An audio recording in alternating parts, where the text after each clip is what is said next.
thank you to our premier sponsor, Accenture, and our associate sponsors, U.S. With a Bank bang, and RBC Capital Markets. Energy and change came to every part of our universe. Seismic or small, it continues. Change is all around us, shaped by technology and human ingenuity. We can make it work for you and your business.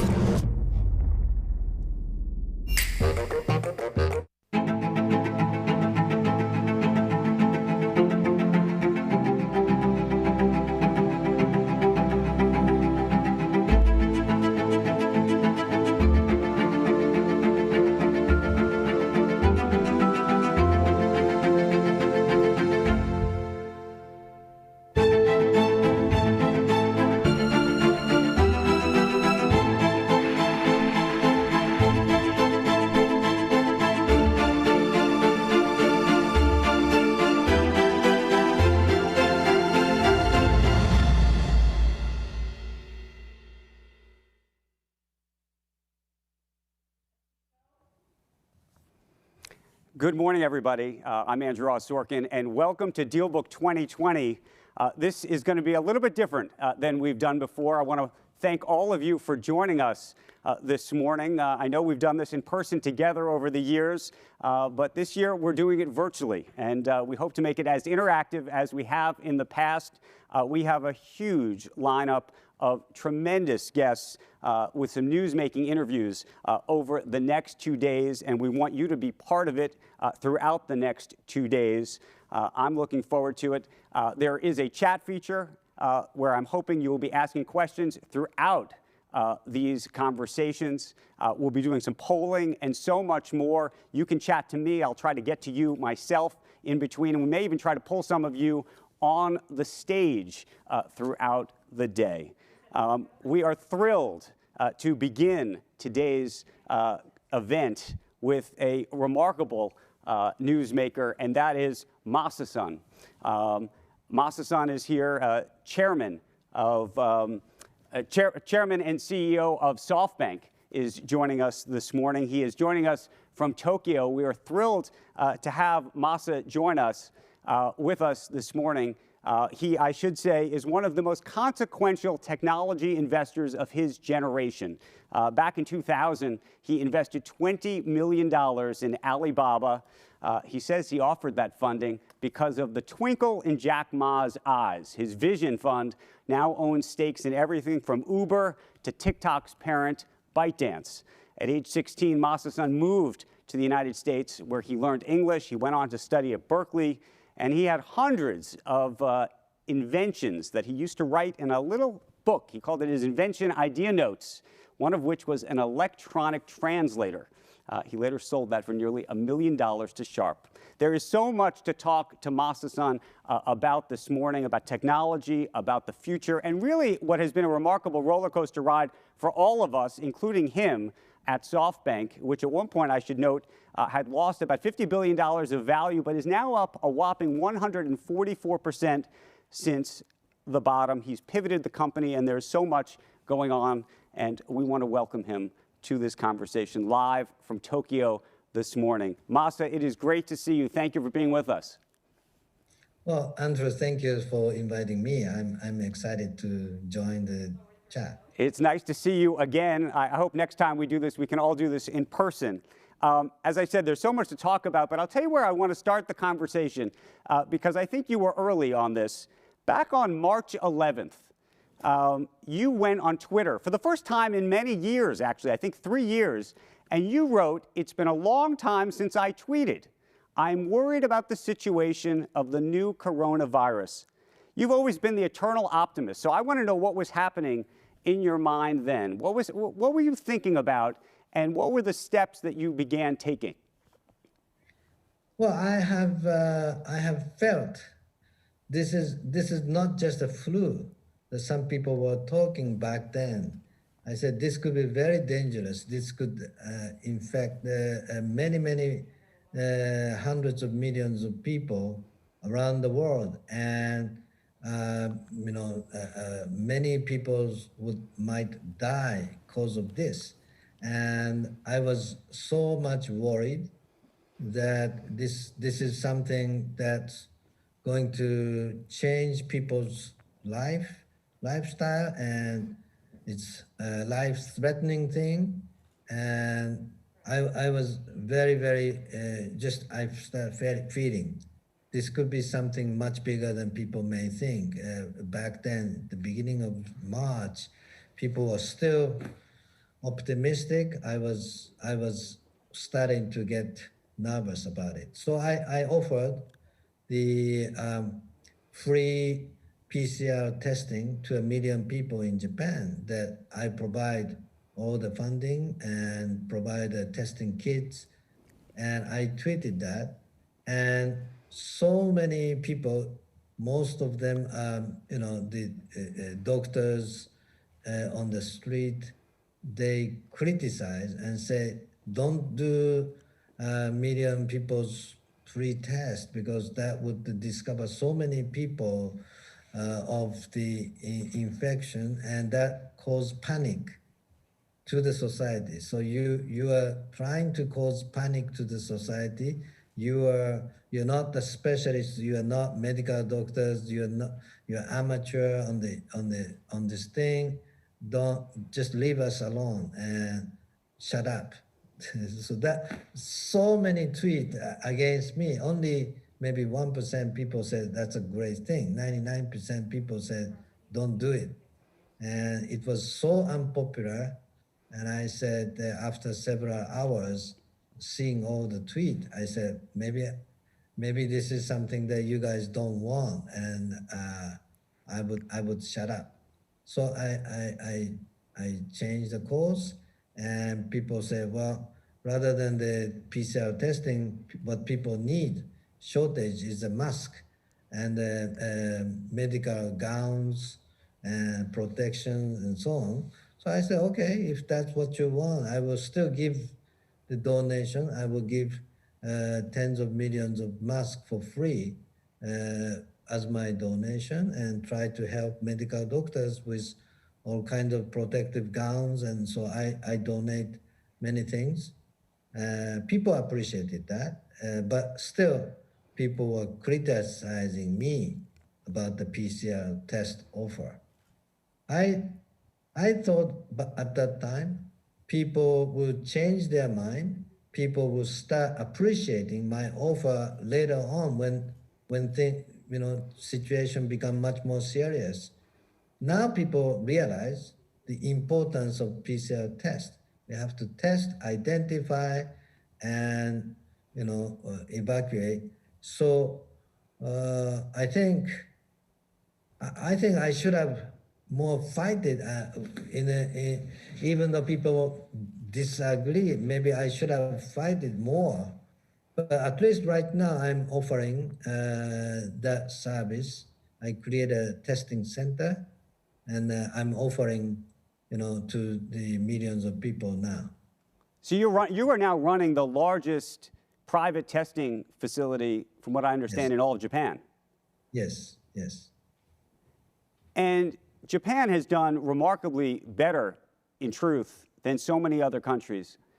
How? Yeah, it's lucky that even though the organizational effort, I think, is not good enough, but people on the street, citizens, they love cleanness. They all wear masks by themselves without forcing.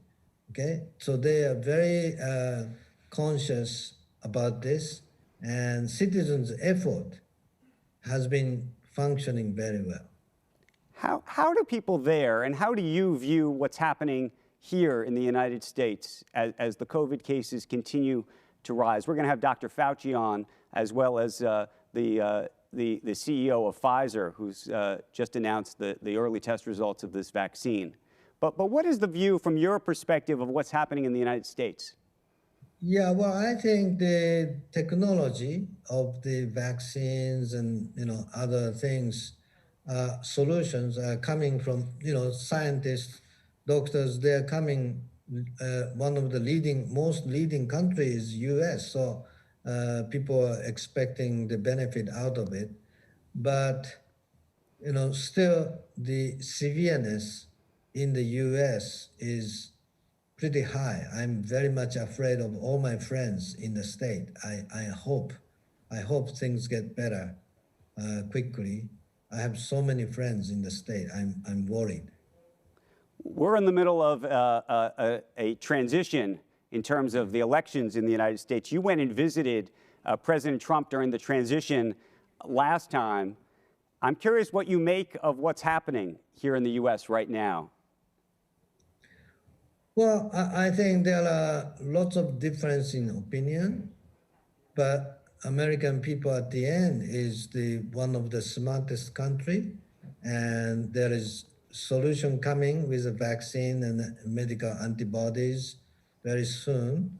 So I hope things settle down as quickly as possible. And in the long run, I'm optimistic, but short run, I'm pessimistic. You're pessimistic in the short run. Let's talk about some of that pessimism, because one of the things that you said earlier this year was that at one point you felt, quote, you had peered over the cliff edge. And this, I think, was a comment not just about the state of the world, but the state of business and even some of your investments. What did you mean by that? Well, I saw the possibility of a lot of economic crisis and affecting many people's job, many people's health, life, and also we have investment in many startup companies. They may not have enough funding beyond the other side of the Death Valley, and I was afraid that maybe some of them cannot make it. So that's what I was afraid. Regarding SoftBank situation, we have enough funding, enough asset, but I thought the cash is very important in this kind of crisis. So I created a target, our internal own target of getting liquidity and the cash on hand. So I said, we're going to create $41 billion, $42 billion of cash piling inside with liquidation of some of the asset. And we do the share buyback. We do enough funding for ourselves for new investment, but also to protect ourselves. So it's the first time in our history to liquidate many of the assets as quickly as possible. We overachieved that target by almost 2x. Well, that's what I was going to ask you about. A lot of people were surprised at how aggressively you've been selling assets. And the question I was going to ask is, what do you want to do with all that cash? No, as I said, the short run, I'm pessimistic that it's still increasing, the second wave or third wave of the COVID-19 around the world. And of course, the vaccine is coming, medical antibodies coming, but who knows, in the next 2-3 months, any disaster could happen. So we're just preparing for the worst case scenario. Well, but for the audience, I hate to be pessimistic given your optimism about life usually. What does that worst case scenario look like to you? Well, look, before mass production, distribution of the antibodies, the vaccine comes, some major company could crash. The savior of those collapse of the domino effect could happen. Like a Lehman crisis, just one bank crisis made entire the banking industry shake up, and that made worldwide crash of the stock market. So anything can happen in this kind of situation. I think it's getting better with the news of the vaccines success of the early test, but I still want to be prepared for the worst case scenario. So that's why today we have now almost $80 billion cash in hand ourselves. Are you surprised at how well the values of specifically technology companies have held up during this period? Yeah, well, look, when people work from home, people stay home and study at home, what can they do? They have to still connect with people. Like this, we have to have a video conference, we have to have the education online and business in online, the purchase of the product online. So it's accelerating the the companies with that finished the digital transformation or in the leading position of those, they would be a beneficiary of acceleration of the change of the paradigm shift. So, of course, they may suffer a short time for the advertisement revenue and so on, but many of them are actually having record high net income. So when you think about deploying that $80 billion, is that just a rainy day fund because you're worried about having to finance your own companies? Or is that because you think there's going to be some kind of calamitous moment at which you would hopefully come in and swoop up and buy other assets? Yeah, many optionalities, okay? If we can invest in these AI, front-end companies, if we can invest more into those opportunities, I will be aggressive. And it is maybe a better price now for the investing into unicorns because they need the funding. And of course, if our share price drop down, I want to buy back our own shares much cheaper and much more ownership to myself because I'm a believer of our own company. In March, our share price dropped down, I think, almost 70%. In 2-3 weeks, I said, "Oh my God, this is the best time for me to buy back our own share." And our discount to our underlying asset went over 70%, like 75%. So I could buy our own company 1/4 the price of underlying asset. I said, "Oh my God, I should buy." So cash was the best thing that I could have for all kinds of optionalities.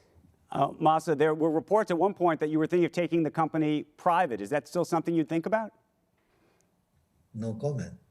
I cannot make comment on such a thing. Does that mean it's still on the table, potentially? Well, no comment. Okay, let me try. You know what? I'm going to try a different tact on a different issue, but it's somewhat related. It's about taking a company private. Then I was actually curious if you really today would have wanted to. About 2 years ago, I don't know if you remember when Elon Musk wanted to take his company private, and I think there was a moment at which you were thinking about trying to invest in it. In retrospect, do you think? I was one of the guys discussing with him, and if I had enough money, or if I had enough guts, or if I was smart enough, I should have invested in his idea, and I'm not smart enough, so I banged my head, How much do you? By the way, on that topic, how much do you spend time thinking about mistakes that you made? There's some people who put them in the backview mirror immediately, and there's some people who study them for a very, very long time. Well, first, there are two kinds of people when you make mistake. One kind of people don't want to admit that you have made a mistake, and those people try to make all kinds of excuse and justify what you have made the decision in the wrong way. And the other group is accept and admit the mistake. And I'm the kind of guy, I would rather, accept my stupidity and my ignorance, my, bad decisions, so that I can learn from my mistake. I don't need to justify my mistake. I accept it. Sorry, I was stupid, right? So that I can learn quickly, and I try not to make the same mistake. I don't want to remember again and again, Right. but it's better to accept it so that I can become smarter. Well, let me ask you about one thing that's been in the news over the past year, and you've called it a mistake. And so I'm curious what the lesson is for you. WeWork, of course, was something you've talked about being a mistake. Now that you've thought about it and spent some time trying to learn from it, what was the lesson? Well, I think this is a lesson that Adam Newman himself is telling himself he made a mistake. And he's a smart guy. I think he admit he made a few mistakes. I think that he's a smart guy, he's an aggressive guy, he has lots of capability. He can convince people, he's a great leader. But he made some mistake. Any human makes some mistake. And in a total score, his investment, his decisions, and I'm part of the responsibility of his mistake. So I still love him. I still respect him. I'm sure he would come back and do some great stuff in his rest of the life. So I'm a big believer that someday he will be very successful, and he would say he has learned a lot from his prior life. But again, we made a lot of loss in the investment in WeWork, billions of dollars, and that is my mistake. Okay, but luckily, we have some other hit. So in total score, we are still positive. Tens of billions of dollars. So I'm hopeful that other investment in our Vision Fund will make us additional profit. Let me ask you a different question about investing, because there are a lot of investors that are on this call. One of the things that you've done this year, which is different for you, is you made some very big investments, equity investments in the stock market through options and other things. And I think there's a lot of people trying to understand what you're trying to accomplish, what you're trying to do there, because you've historically spent so much time talking about wanting to own things for the long term, and some of these were shorter term bets. Look, what is SoftBank Group right now? SoftBank Group, we are investment company, and we are investment company, but only one focus, information revolution. That has been a case for us for many, many years. From the beginning of our last 40 years journey of SoftBank, we are only focused one thing, that is the information revolution. Sometimes we are operator ourselves, sometimes we were investor. So we invest into Yahoo US, create Yahoo Japan, and many other internet investment, including Alibaba. And so investment is not something new. It's for last over 20 years since the beginning of the past IPO of SoftBank. We start investing into a lot of internet companies, but we did not invest in the public company stock, as you asked right now. I said, we are focused on AI revolution now as an investment company for the information revolution. Within the AI revolution, who will be the success making success. It's not just the unicorns, but all the big name like GAFA, they would also become a successful, the key successful company, most successful company in AI revolution. So who said I should not invest into public companies if if I'm a believer that they will be a very successful company in AI? Unique, public or private doesn't matter. I just want to bet for the AI revolution. When you look at some of the big companies in the United States, the Amazons, the Googles, the Facebooks, you still want, you want to be invested in them today? Yes, we are already invested in them, and I want to invest for many years because I believe they will be front runner, one of the most successful AI era's champions. Okay, I own a professional baseball team. To create a winning team, the number one team, you have to have new young stars, but also you have to have the best old stars, all stars. So that as a team, you have a very strong team. You had a chance to invest with Jeff Bezos very early, and you didn't. Why? I'm so stupid. Don't embarrass me. I'm so much regretting my life. He and I were just one-on-one in a small hotel in Switzerland, talking a couple of hours, investing, and he and I almost agreed. And what year was this? Before his IPO.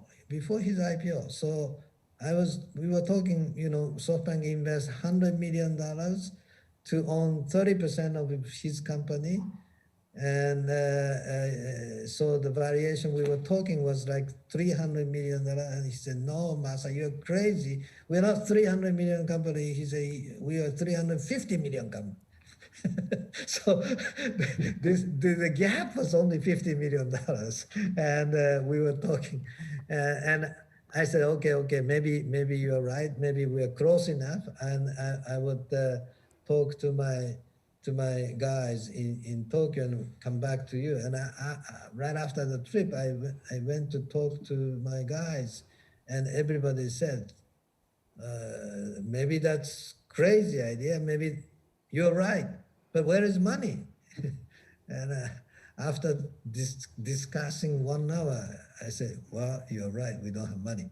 So we gave up that idea. What do you make, one of the big issues in the United States around big tech right now is the idea that Washington wants to break up some of these big companies. And you've often talked about scale, how scale is so vital and so important to creating some of these platforms. Where do you stand on this regulatory environment? Do you think, and at the same time, you own lots of small companies, startups and the like, that are trying to compete against the big guys. Do you think that the competitive field is not fair right now? Well, I think, depending on the execution that they do, sometimes they may be doing unfair stuff, which they have to correct it. I don't think they have been doing intentionally by accident, by mistake of some of their employees. They may have made a little mistake. They have to always behave themselves to be fair to all the participants in the industry. But should we have the pressure to break them up? I don't think so. Just being big and powerful, not necessarily evil thing. They are taking risk on R&D, and they are front end of the innovations. We should not kill the front end of innovation. But of course, if the challengers get unfair treatment by them, then the environment is no good. Then of course they should be pointed out, and they should change their behaviors. So when you look at the big FANG stocks, is there one company you're talking about in particular? No, I don't say one specific company. I have a group of companies that I respect. Okay, I respect Jeff Bezos. I respect Mark Zuckerberg. I respect all the other, the founders and the CEOs. I respect Elon Musk. I respect Sundar, Satya, all those guys. It's amazing leaders of the innovations. Of course, Jensen is a great friend of mine with NVIDIA. I respect him a lot. Okay, so many innovation came from U.S. This momentum, this passion, energy of the innovation coming out of Silicon Valley and throughout the entire U.S. This is very, very important thing for the humanity. I think this is something that we should not discourage. One of the things that the U.S. companies often say when it comes to this regulatory issue is they say, look, we need to stay this size because we have to compete on a global stage. We need to compete against the Alibabas of the world. What do you make of that argument? And also, what do you make of what's happening in China right now? Because it does seem, to some extent, that the Chinese government may be looking at similar regulatory efforts around some of the big Chinese companies. Well, I don't want to say anything specific about specific countries. They have their own logic, and US, China, Japan, Indonesia, each country has different environment and different justice that they think is good for their own citizens, their own industries, and we should not easily criticize one way or the other. We should respect many different religions. We should respect many different ideology. But something important is that we should all work for innovation for the sake of humanity, like saving life of people, having fun for the people, having productivity for the people. As long as the entrepreneurs, the companies, they are fighting to the diseases or disaster recovery, right. All these things, they should all be respected. But do you worry about the idea of a splinter net, the idea that there could be two internets or multiple internets, given what used to be a very globalized world and what feels like a splintering of that? Well, I'm still optimist about, people have to discuss, point out the issues, but at the end, people can talk to each other, find the solution to each other. I'm still optimist. At the end of the game, people right. can still find a good ending. What did you make of the Trump administration's decision to try to block TikTok in the United States? I know it's something you've invested in. You know this company very, very well. Well, it's a sad thing if some service that people enjoy a lot get discontinued because of some political concerns of something that it's actually not happening, I believe. I talked to Emin, this founder, CEO of TikTok. He has no intention to have the privacy or national security damaging for the US citizens or Indians or Japanese or Europeans. He just wants to provide a good, fun, enjoyable thing.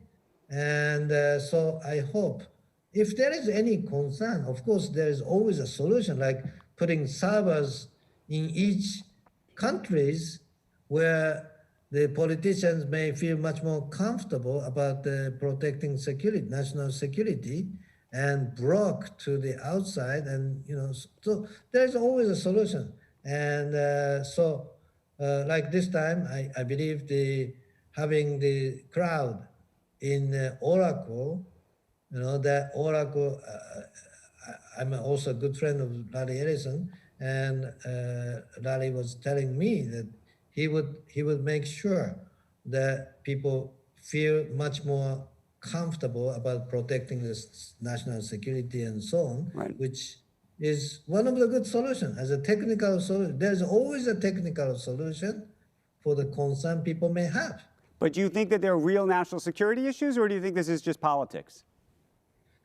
I don't think there was an actual risk that much, but I know that some people are still concerned. So if there's a concern, there's always a solution. Instead of arguing about endless concern, if there's any concern, let's have a technical solution so that people can still continue to use it.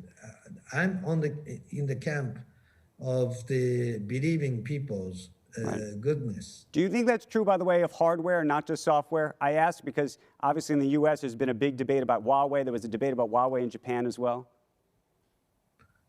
Yeah, well, again, it's the same thing. If there is any concerns specifically, there should be a discussion of how to mitigate that, okay?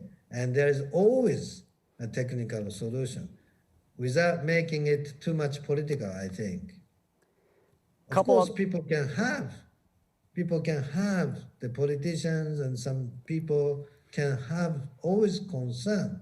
But if there is a concern, let's discuss specific technical solutions. And there's, as I said, there's always a solution. A couple more questions. Instead of hating each other. Right? I have a couple more questions, and we're getting a lot coming in from the audience. So let me just ask you a couple quick ones. You're asked, how important do you think luck has been to your success? How different would SoftBank have been without Alibaba, for example? So having met with Jack was one of my luckiest things in my life, and I thank God and thank Jack and his management and employees. They work so hard to make the success.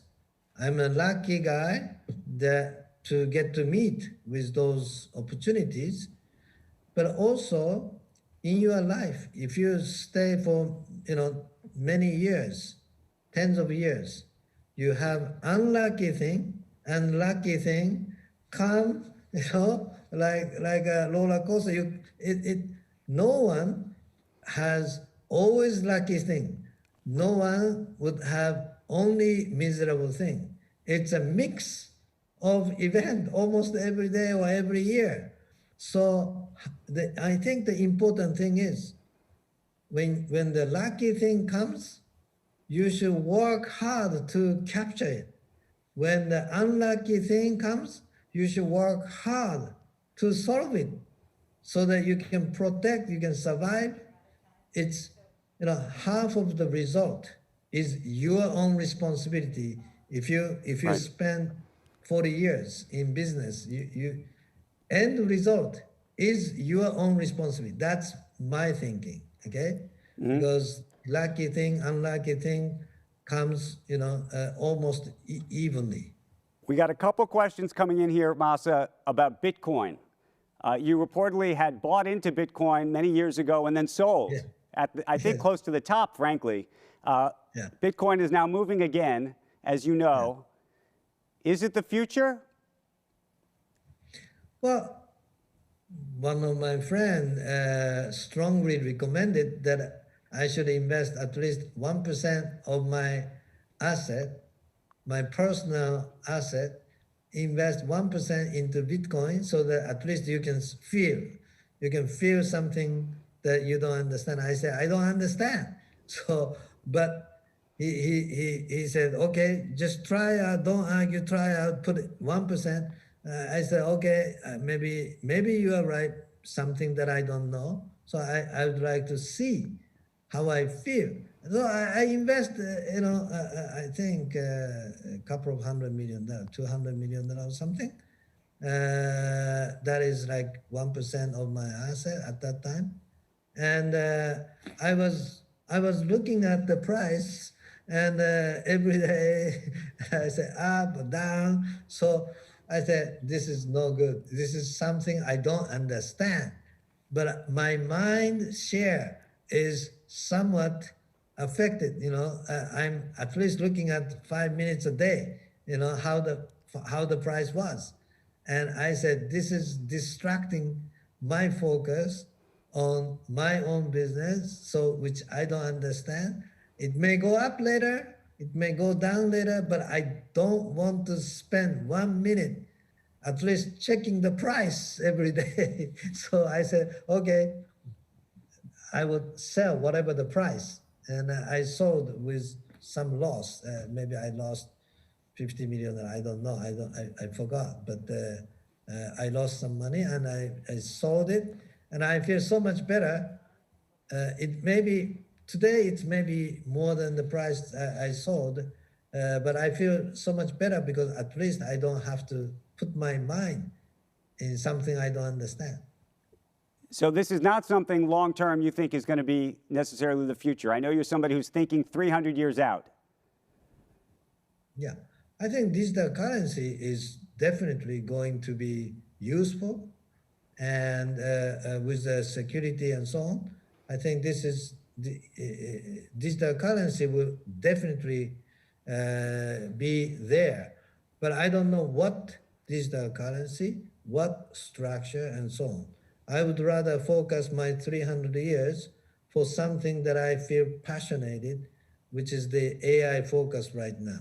I want to stay only on that. Well, let me ask you two questions, and then I know we got to leave you, but one of the questions I wanted to ask is specifically about AI. Back in 2017, you said the following. You said, we're going to have white-collar jobs and we have blue-collar jobs, but there's a new collar that's going to start. It's called the metal collar.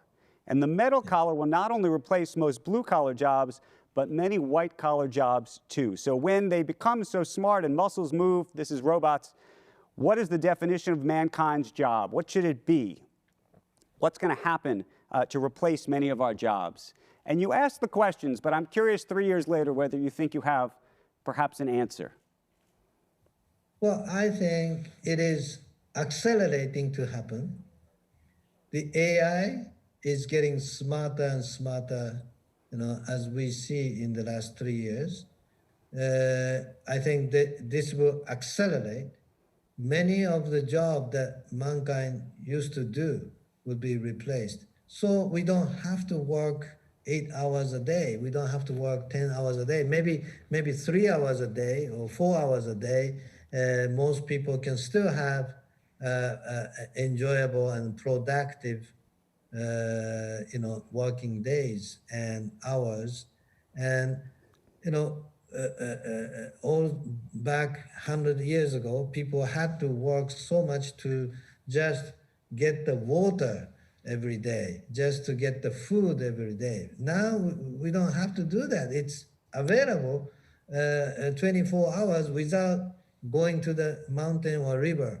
But many of the hustle that we still have today, like cleaning the street and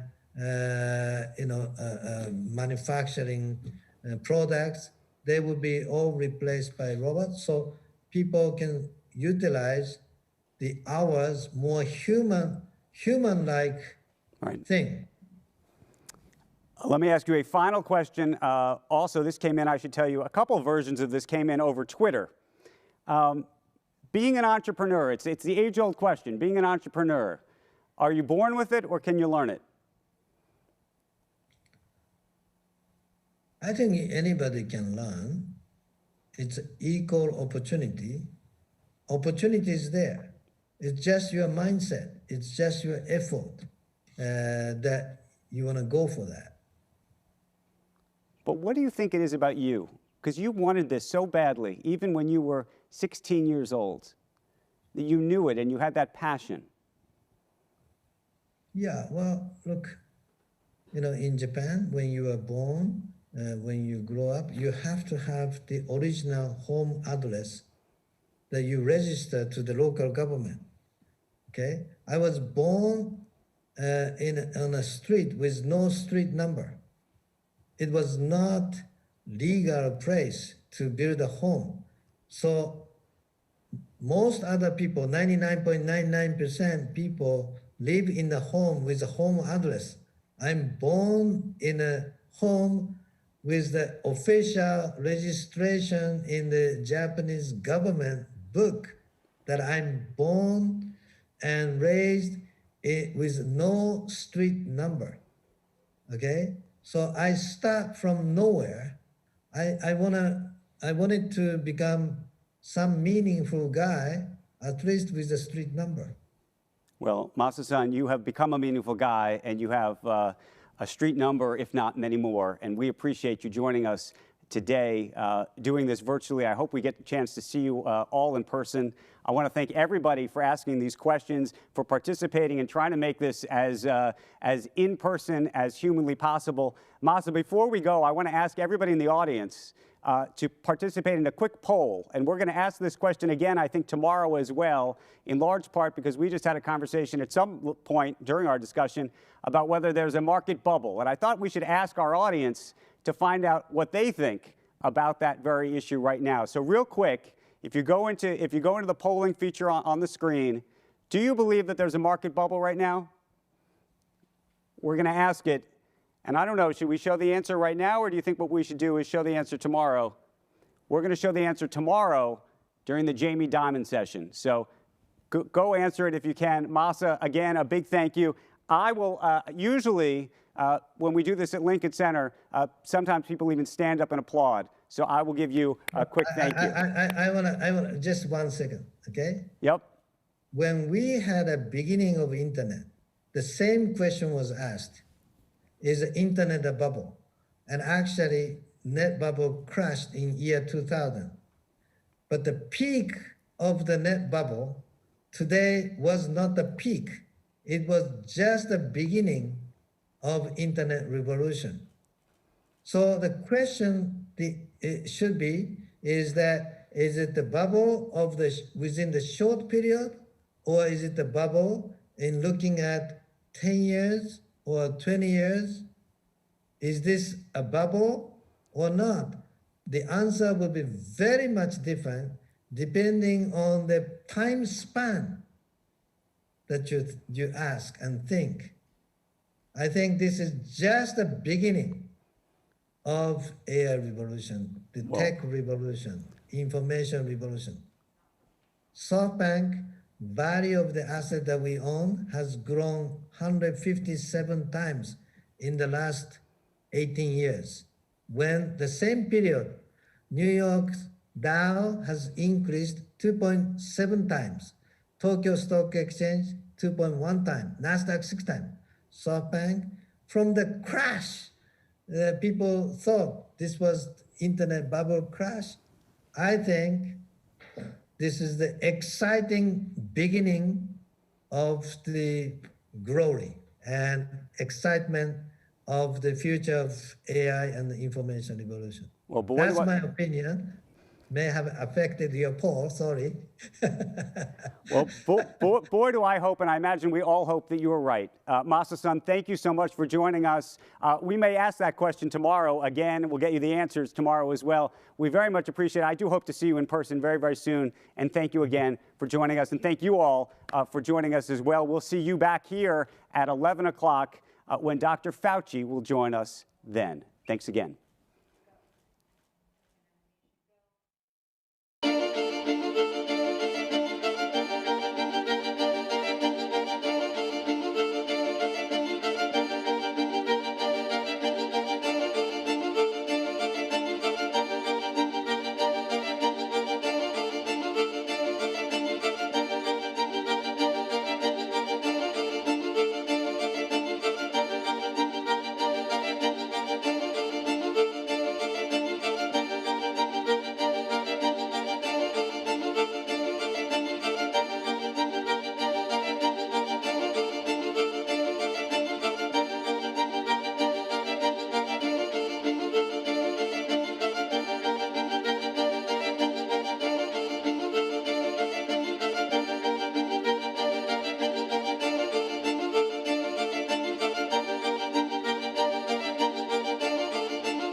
you to our premier sponsor, Accenture, and our associate sponsors, U.S. Bank and RBC Capital Markets.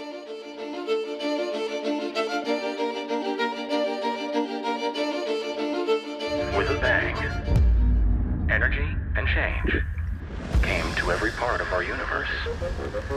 Seismic or small, it continues. Change is all around us. Shaped by technology and human ingenuity, we can make it work for you and your business.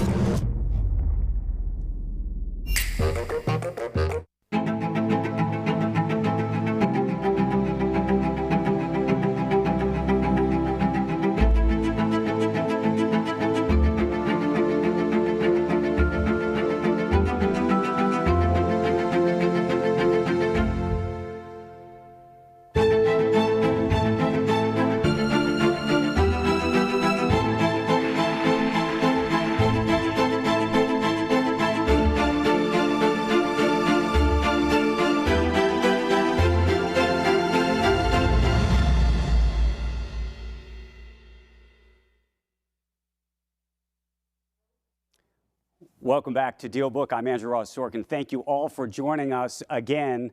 We very much appreciate it, and we continue to hope to try to make this as interactive a day as possible. Let me just remind everybody that you can ask questions for Dr. Fauci in the comments right now, and we'll be getting to those questions as soon as possible. But right now, without further ado, please join me in welcoming Dr. Anthony Fauci, a man who needs no introduction this morning.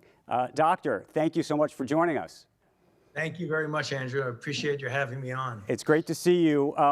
There are so many questions and so little time, so let's just get right into it, because I think that there are so many things that people are trying to understand right now. And I want to start with this. The headlines feel so schizophrenic, in large part because we're hearing great news on the vaccine and the test results that have come back thus far. And yet on the other end of things, we're hearing news about spiking cases at levels that I don't think anybody ever imagined. And so the question I had for you is, when you think about where we're going to be, not over the next 2 or 3 months, because I know it's going to be terrible and you've said that, but when you think about where we are next fall after the vaccine, I know there was a point at which you had said, you know, you thought a vaccine would have 50 to 70% efficacy, but people would still be masking, people would still be social distancing. Now that we're hearing about these much better results, is it going to be that different? What is your family going to be doing next fall? You know, a lot of that, Andrew, is going to really depend on the uptake of the vaccine, because whenever you talk about vaccines, there are two elements of it. One is the level of efficacy. In this case, of the group of vaccines that the United States government is involved in helping to develop or implementing the testing of through Operation Warp Speed, 2 of them right now have had striking results. I mean, more than 90% efficacy for one and 94.5% efficacy in another. That's a huge advance. I don't think you can have any doubt about that. But also very closely connected with that is how many people really take the vaccine. So we have a challenge ahead of some hesitancy about getting vaccinated that we need to outreach to the community to make sure that the overwhelming majority of the people in the country get vaccinated. Because if you have an effective vaccine and 50% of the people don't take it, you still have a considerable public health challenge, because the way you get an outbreak under control, to bring it down to such a minimal level that's no longer a threat, you have to have a blanket of protection over the community with the vaccine that is the overwhelming majority of the community. So you're asking me what things are going to be like in the fall. I can tell you that really depends on whether or not we get the majority of the people, the overwhelming majority of the people vaccinated. The other point associated with that is that I think until you get to the point where domestically and globally, we no longer have a pandemic situation or an epidemic situation, but we have very good control that the level of infection in the community is so low, it's no longer a threat. Up until that time, you're not going to have a vaccine completely replace public health measures, there will always be an element of need to adhere to public health measures. The degree of stringency of it is going to depend upon the level of infection in the community. If we hopefully, and I'm aspirational about that, get enough people to be vaccinated that we no longer have a threat, as we get into the fall, we could be quite close to some degree of normality, certainly from the standpoint of the economy, of getting businesses open, of getting sports events being attended to. That is feasible, but it is within our grasp to do it. The science has already told us that a vaccine that's highly effectable is now not only feasible, it's a reality. So now we've got to make sure we utilize that tool together with the public health measures to get everything under control. What kind of rate of uptake do you think has to happen in a community for it to be meaningful? 70%, 80%, more? Yeah. What are we talking about? I would think at least 75%, hopefully close to 80 to 85%. What I would love to see it like, let's get comparable about this. Look at measles. Measles vaccine is 98% effective. Not too different from 94.5% effective. Everybody in the country, really, when you look at the recommendations and the implementation of measles, you get vaccinated. Measles is essentially eliminated from the country. And you only see measles outbreak when people pull back from getting vaccinated, or we get people coming into the country where they have measles and bring it into a community. What I would like to see is the overwhelming majority of people get vaccinated so we could essentially really crush this outbreak. So here's the question, and it is maybe perhaps the greatest behavioral science challenge of our time, which is how are we going to get the majority of the country to take this vaccine against the backdrop, by the way, of what has become a politicized vaccine and what's clearly been politicized related to masks and everything else, and the number of people who don't even believe that COVID is real. Right. Well, I mean, obviously, to say that's going to be a simple task is avoiding reality. This is going to be a difficult task. We've got to do outreach. We've got to be transparent, and we've got to get public health issues out of the realm of political divisiveness. This is not a political issue. We've got to communicate that from above, from intermediate, and at the grassroots level. We're all in this together as a nation. If one element of the country or multiple elements of the country don't cooperate with an infectious disease, we are going to continue to be in trouble. We've got to do everything we possibly can to pull together as a nation and not as individual factions having differences that spill over into public health. Public health is something that has really nothing to do with politics. I mean, it's just the reality of what infectious diseases are. So, Doctor, I agree with you, but let me read you something. This is a new Congresswoman, Congresswoman Marjorie Taylor Greene. I'm not hearing you. You're on mute. You're on mute. I apologize. Can you get me back? You're on mute. In the great age, 2020, this is the great age of technology. You still don't have me. I think we lost him. Do they know he's on mute? Can he hear me? I can't hear you. You can't hear me. I want to thank our audience for hanging in with us. He can't hear me either. As we get this technology sorted. Just when you think everything's going perfectly, things don't. And here we are with the great Dr. Fauci. And let me apologize in advance for the technology. I'm sorry, too. We have so much to talk about. Let me just say to the audience, to the extent that they can hear me, and I don't know if they can. But this is crazy. Yeah, no, it is crazy, Doctor. And I apologize that we're having these technical issues right now. If you could just hang on for 1 second. Can you hear me now? It's like a Verizon commercial. And again, my deepest apologies to you, Doctor. Frankly, I'm embarrassed that we haven't been able to get this to work. We have a whole army of people working on it right now as we speak. And let me see if they can get this to work. In the meantime, let me just ask the technical team if they could put up a slide for a moment as we try to solve this and then come back to this conversation in just a moment. Can we do that? We're going to put up a slide right now. Thank you.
I mean, it sounds like you're all the way down the hall.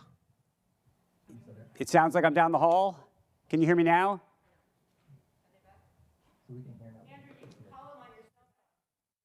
I'm back.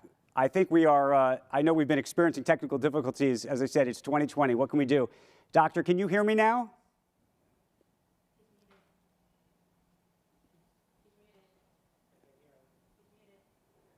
Doctor?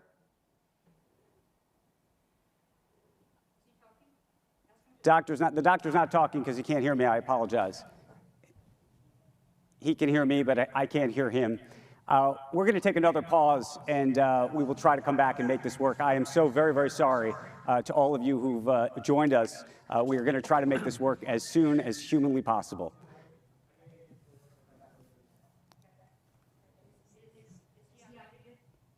Please unmute Dr. Fauci. Unmute me. Yes.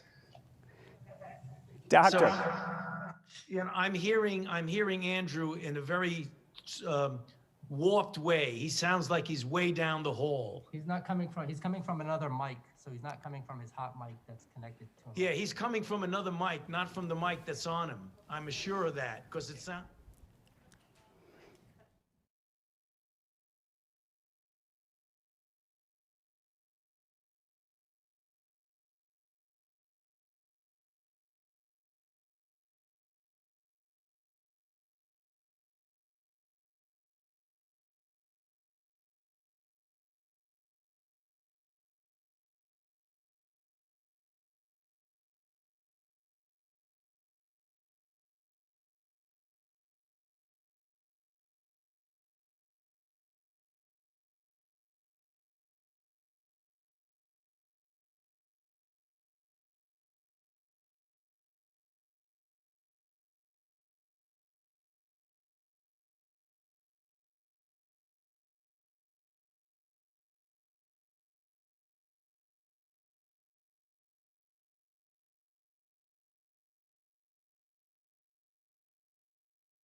Okay, we are back with a national treasure known as Dr. Fauci. Thank you for hanging in there with us, Doctor.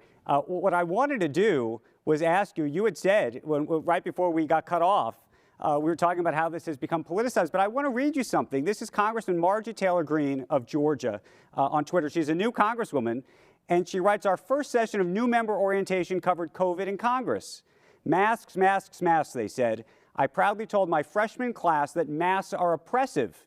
In Georgia, we work out, shop, go to restaurants, go to work and schools without masks. My body, my choice. Hashtag free your face. And I read that not happily, but I read that because I think it makes the challenge of what you're doing so much harder. And I wonder what you think, as you've tried to confront this challenge over these many months, what you think perhaps can even be done differently than what's being done thus far, because to some degree, I think we have to acknowledge that it's not working. Yes, I mean, when you hear statements like that go against all of the scientific and public health data, it's really very disturbing. Andrew, I'm not going to have an easy answer for you about that. We have to have a consistency of message. One of the difficult aspects of this infection is that it's very unique in that so many people, a percentage of maybe 40%, get infected with no symptoms. Those who have symptoms are individuals, about 80% have moderate symptoms that they could handle at home. But there is a segment of our society, which is a significant group of vulnerable people, that when they get infected, they have a high degree of risk of getting into trouble. That's disproportionately represented in minority populations, but it's the elderly and those with underlying conditions. So it's a messaging problem because people see people who get infected and it has no problem. But yet we now have 245,000 deaths and 11 million infections. This is the worst outbreak that we've had of a respiratory-borne illness in 102 years. You can't run away from the data. It's incomprehensible to me how people are not seeing that. These are real numbers. And unfortunately, we've gotten into a situation of political divisiveness that a public health message like I'm trying to give is not encroaching on anybody's freedom. Public health message is your personal and your societal responsibility to your neighbors and to the rest of the country. Doctor, a couple quick questions, because I know we don't have much time given our technical difficulties. Wanted to ask you about testing. Quest Diagnostics came out today and said that the return time to get tests is now actually going up, not down. And I wonder whether you think that the government at this point should still be meaningfully investing in testing, way beyond what we have today, knowing that there's a vaccine on the other end, because there's a question whether there's a private market or a public market for testing. Do you believe there should be an investment in testing, and do you believe we should be testing for years to come? No, what we really need now, and we hopefully will get, but we don't have it yet, is a point of care testing that people can essentially do at home, like a pregnancy test, because the spread is community spread from people without symptoms. The idea of only testing people who have symptoms is not going to get to the bottom of the community spread from people who have no idea that they're infected. So what we would optimally like to have is that someone could wake up in the morning, take a test and know whether or not they're one of those asymptomatic people, and they should then not go to work or not go to school or whatever it is. But do you think there should be massive surveillance testing? I think that the fundamental question is, should there be the use of massive surveillance testing on asymptomatic, symptomatic, just everybody around the country all the time? And should we as a country be investing that now, given that we know the vaccine is coming? Yeah. I think surveillance testing for people who are not symptomatic, namely asymptomatic people, will be an important part of the control. We know that in colleges that have done that, where they've tested people before they get into the dorm or into the class, and then intermittently they do surveillance testing even of people who are without symptoms. Because when you do that, you identify someone who is infected and you temporarily get them out of the contact with the rest of the people. And that's how you can diminish the occurrence of outbreaks. That's a workable public health approach. President-elect Biden said yesterday that the challenges that his team are facing not being able to participate in a meaningful way as part of this transition with your teams and so many others that are working on this is going to cost the country lives. Do you agree with that? Well, yet again, you know what? We've got to be careful about that. There are certain things that we really do need to do together. Ultimately, that might cause lives, but you don't know. But right now, one of the things that is important, rather than my making a statement that will certainly be a soundbite, let me just get to the fundamental principle of it, that I have been now dealing with 6 administrations in my 35 years as director. I've been through 5 transitions. I can say that transitions are extremely important to the smooth continuity of whatever you're doing. Right now, we are in a very difficult public health situation. If you want to have good continuity, which will mean maximal attack on infections, hospitalizations, death, you want to have the continuity. I've used the metaphor, it's like passing a baton in a race. You don't want somebody to stop, give it to somebody, and then have them start running. You want everything to be smooth from one to the other. That's what we would like to do. Have you gone to members of the White House or the Senate or Congress and said, look, we need to put this to the side, provisionally at least, let's work on it with the transition team. They can work out the election separately, do it in the most apolitical way. Have you had those conversations, and what is the reaction if you have? I haven't had the opportunity to have that conversation, but I've made it very clear that I want to stay out of the political stuff that's going on. I'm speaking purely as a public health person, an apolitical public health person. We need to transition to the team that will be doing this similar to how we're doing it. Why haven't you had the opportunity to have that conversation? You don't just run in front of the Congress and say, I want to have a meeting with you. The Congress calls you before, they ask you questions, and I have always answered the questions quite clearly. So if someone wants to ask me that question, I will give them an honest and clear answer. For President-elect Biden, is there one thing you tell him to do that's currently not being done? Well, I would continue to say the things that I'm doing, that I'm saying right now. Again, whether people listen or not, that's up to them. I can only give advice. I think we need a uniform approach to this outbreak. We need some fundamental public health measures that everyone should be adhering to, not a disjointed, one state says one thing, the other state says another thing. States will need to do things differently because there are differences among the states. But there are certain fundamental core public health measures that we need to do now because we're all in this together. The thing we need to get people to understand is that when you're dealing with an infectious disease outbreak, the infectious disease, the virus in this case, doesn't know the difference between the border of Louisiana and Mississippi or North and South Carolina. It's a country that's involved. So we need to respond as a nation, not in a fragmented way. Well, let me ask you a policy question. We have a number of business leaders that are joining us today. Do you believe that when the vaccine is available, that private enterprise should require employees, and perhaps public enterprise as well, to take the vaccine, and that people will have the equivalent of a vaccine card in the same way that you might get on an airplane to go to certain countries and show that you have taken a vaccine? You know, I'm not going to give an opinion on that because I know that that will obviously be taken out of context in a way. In the United States, what I've learned is that when you try and force people to do something, they push back. If you do that in the current politically divisive situation we're in now, you're going to get pushback. What I would prefer to do is to reach out to the group and say, we have a 94.5% effective vaccine.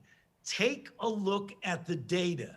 We have 245,000 deaths and 11 million infections. You have a personal and a societal responsibility to protect yourself and those around you. We've got to get that message from every single person involved in it, and we got to keep hammering it home. I'm not going to change the divisiveness in this country right now, but I'm going to try as best as I can to get people to realize that we are all in this together. And the only way we're going to get out of it is that we got to get out of it together, not independently doing things in a haphazard way. That doesn't make any sense when you're dealing with a public health measure. But that goes to the idea of having a national policy, and that's why I asked the question about what corporations should be doing about this and whether they should ultimately either have strict testing regimens or vaccination requirements, or whether public institutions should. Well, I can tell you, though, that is something that should at least be considered. Let me give you an example. I'm a physician, and I take care of patients. In the NIH government hospital that I'm in, if I don't get a flu vaccine, I'm not going to be allowed to see the patients in there. So that is essentially mandating something. Whether industry wants to do that, I leave that up to them. Every time I get out of the public health arena and into the private or political arena, people start criticizing. I'm telling you, as a public health person, it would be to the advantage of the individual and to the nation if everybody gets vaccinated with a safe and effective vaccine. Now, if some people in industry want to make that a mandate, go ahead and do it. Well, let me ask you a question in that similar vein around industry, and I don't know if you'll weigh in. I know you've talked about how you plan to celebrate Thanksgiving, which is to say not with other family members, and I know that you've recommended that others don't as well. If you look at airline bookings right now, they are going up across the country. Airlines across the country are increasing capacity. They're adding more planes, not just for Thanksgiving, but also for Christmas.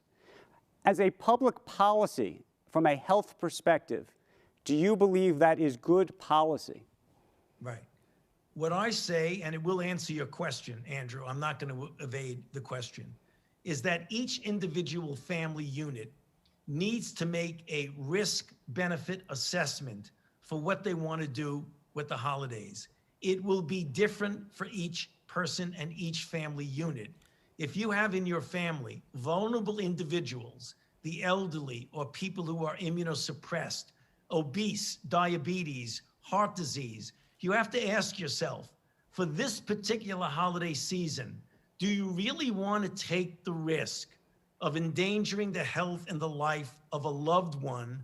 Or do you want to say, you know, maybe this time we'll have a much smaller gathering, or even just the core bubble of your own little group that you know is generally very, very much following public health measures? Or do you want to have people coming in from different parts of the country, waiting in lines at airport, being on a crowded plane? You have to make that individual decision. You mentioned my own family. My daughters, who are adult professional women in different parts of the country, have made a decision. As difficult as it is, I adore them. I'd love to see them for Thanksgiving.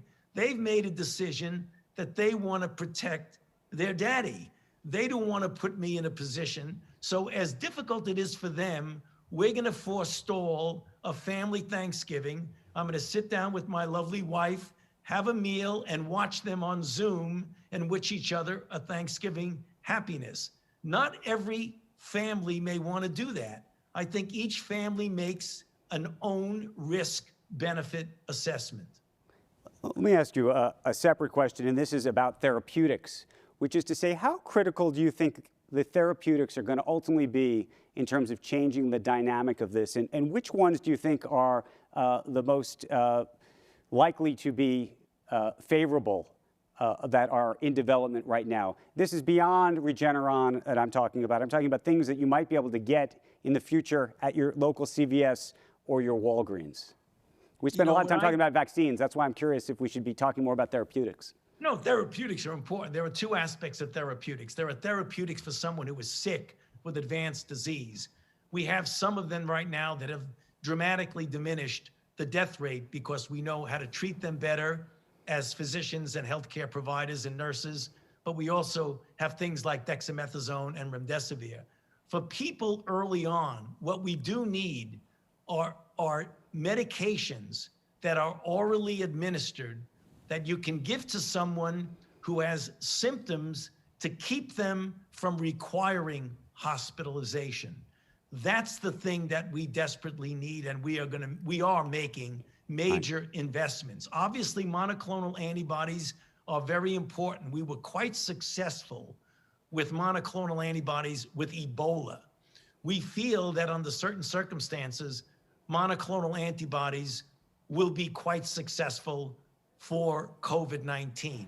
But we've got to go beyond that. We've got to get something that's easily administered, that you could take a pill maybe for 3 or 4 or 5 days, that's a direct antiviral to prevent you from progressing to the point that you would require hospitalization. Right. To me, that's the aspiration for the future.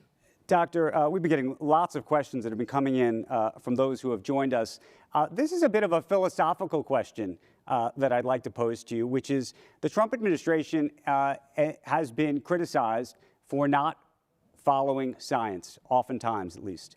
And yet we also see countries in Europe, some countries in Europe, that have, quote unquote, followed science. And they are having, I don't want to say as terrible of problems, but similarly are trending in the wrong direction.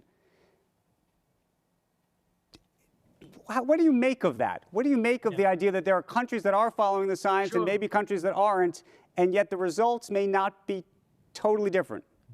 Well, what it's telling us, Andrew, is that this is a much more complicated situation than people make it out to be. It has a lot to do with following the science, but you are quite correct. If you look at some of the European countries that have, quote, the leadership has followed the science, what you don't factor in is the important impact of COVID fatigue. COVID fatigue permeates what goes on in many of those countries that initially did follow the science and actually got their baseline very, very low. If you look at the curves of what went on in Europe as the European Union, they had a really bad time early on in the spring.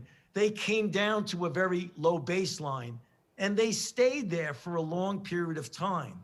Now, being that Europe is in the Northern Hemisphere, as we're getting colder weather, there is a high element of COVID fatigue. I get on the phone with my colleagues in Italy, in the UK. Right.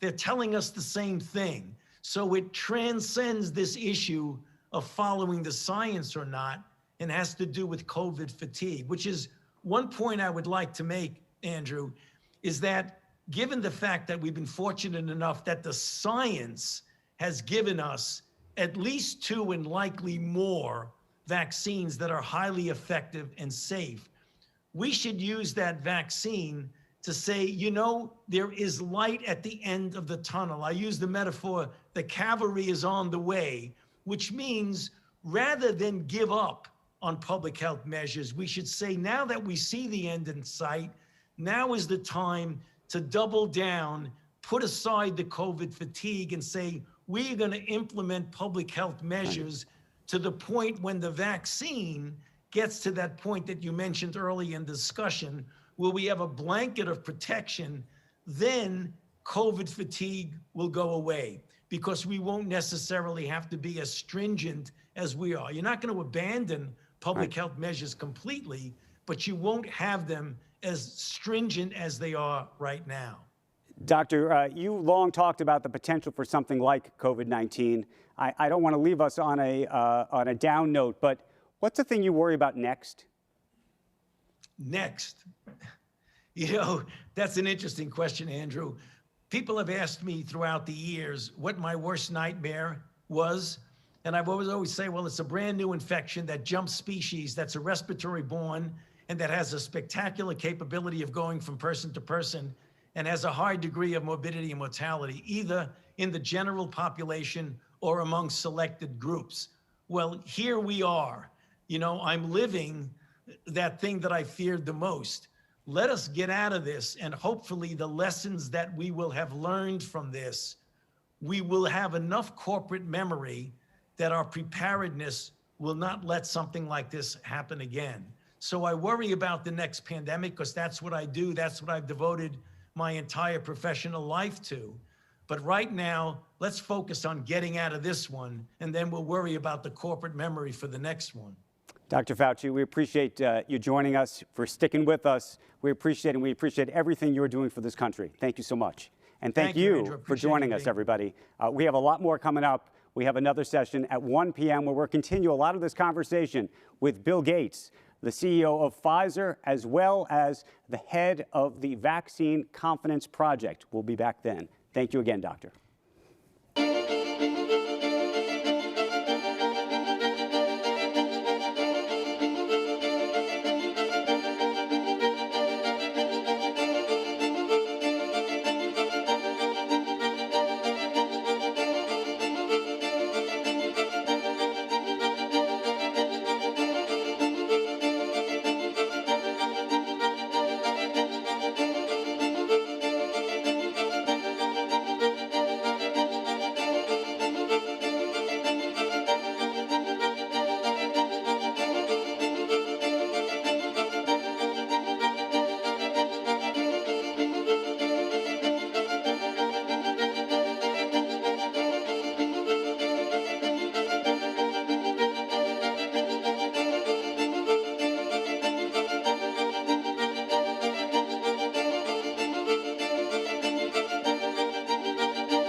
our premier sponsor, Accenture, and our associate sponsors, U.S. Bank and RBC Capital Markets.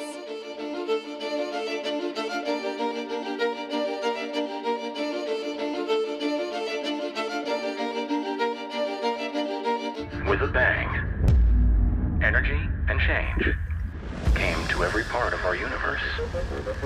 Seismic or small, it continues. Change is all around us. Shaped by technology and human ingenuity, we can make it work for you and your business.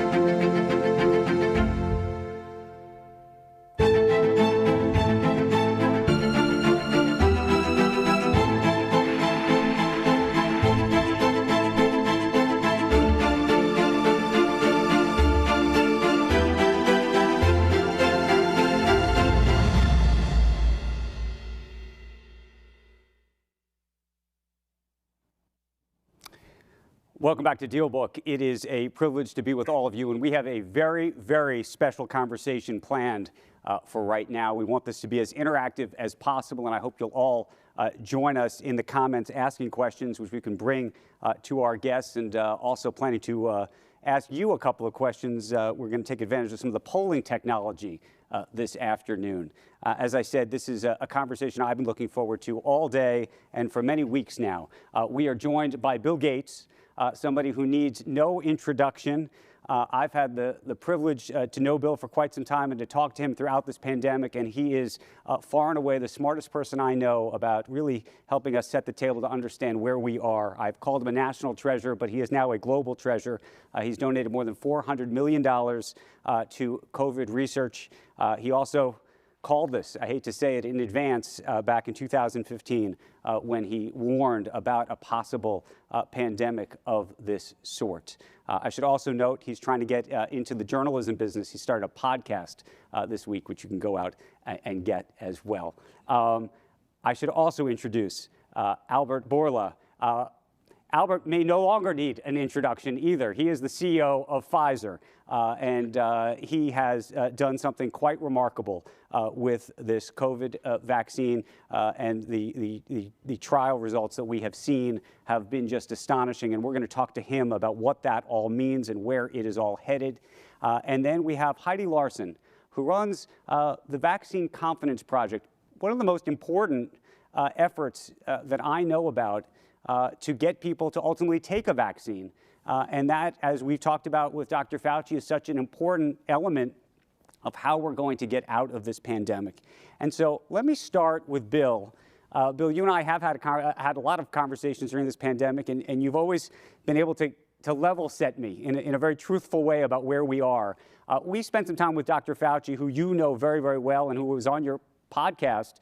We talked to him just about a little over an hour ago. And he said something that surprised me. He said that for us to get back to a no mask wearing, no social distance world, that he imagined that the vaccination uptake, meaning the percentage of people that would have to take it, would have to be north of 75%. And as I thought about that in the United States, I'm thinking that's 250 million some odd people. These vaccines appear that and Albert will talk about it, have to be taken twice with a booster. That's 500 million visits to a doctor. How confident, and we'll talk to Heidi about confidence, but how confident are you that a year from now, if we were having this conversation, hopefully in person, that we will get there? Well, we're likely to be supply constrained on the vaccine for the next year, particularly if you look on a global basis. With the very good news from Pfizer and Moderna, we think it's now likely that AstraZeneca, Novavax, and Johnson & Johnson will also likely show very strong efficacy. And those three vaccines are a little bit easier to scale up to production at very low marginal cost. And don't have the same temperature requirements. So for the developing world, the second source agreements we have with Indian manufacturers to make those 3 vaccines may be part of getting the supply equation solved. It's fair to say that now that the supply is starting to emerge, this issue of the demand side, may be something important. I'm a little surprised we don't have a website from the CDC where people are registering their interest in taking the vaccine, where we can coordinate things. And of course, we need some sort of digital certificate, because we're likely to say to people working in nursing homes or hospitals or maybe even schools that they need to authenticate that they've been vaccinated, and even travel will have some of that. So it's exciting that Pfizer did a great job, broke every record. But now this distribution challenge, including getting for the world, over 10 billion doses, it's very daunting. Were you surprised when you heard the results? I was very happy because we've been tracking, one of our top vaccine people, Emilio Emini, who was at Pfizer most of his career. We've been tracking the antibody results, and the Pfizer had good results, but so did a lot of the other vaccines. We just didn't know what the response would be, and the fact that that's protective makes us think the other vaccines will be as well. So it was very well done to get it done as quickly. It was at the high end of what people expected. The biology is not totally predictable, but there's a lot of heroes, including the willingness to team up with this BioNTech and bring the strengths of Pfizer and the mRNA work BioNTech had done. It's incredible. The whole mRNA story is a great story. And, in the years ahead, we'll figure out how to avoid the cold chain and get the manufacturing cost and scalability. This platform will be valuable for far more than just COVID elimination. Hey, Albert, first of all, it's great to see you. Thank you for the work that you're doing. The entire country, when this gets out to people, owes you a debt of gratitude.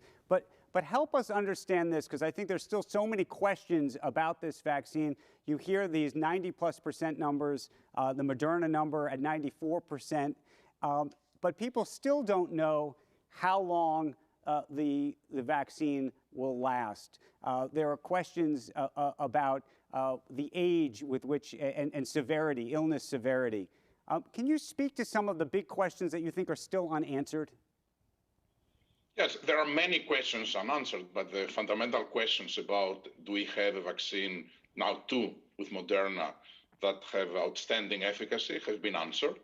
I think the questions about safety at large also have been answered. Our safety milestone has been achieved already, and we are preparing now for submissions.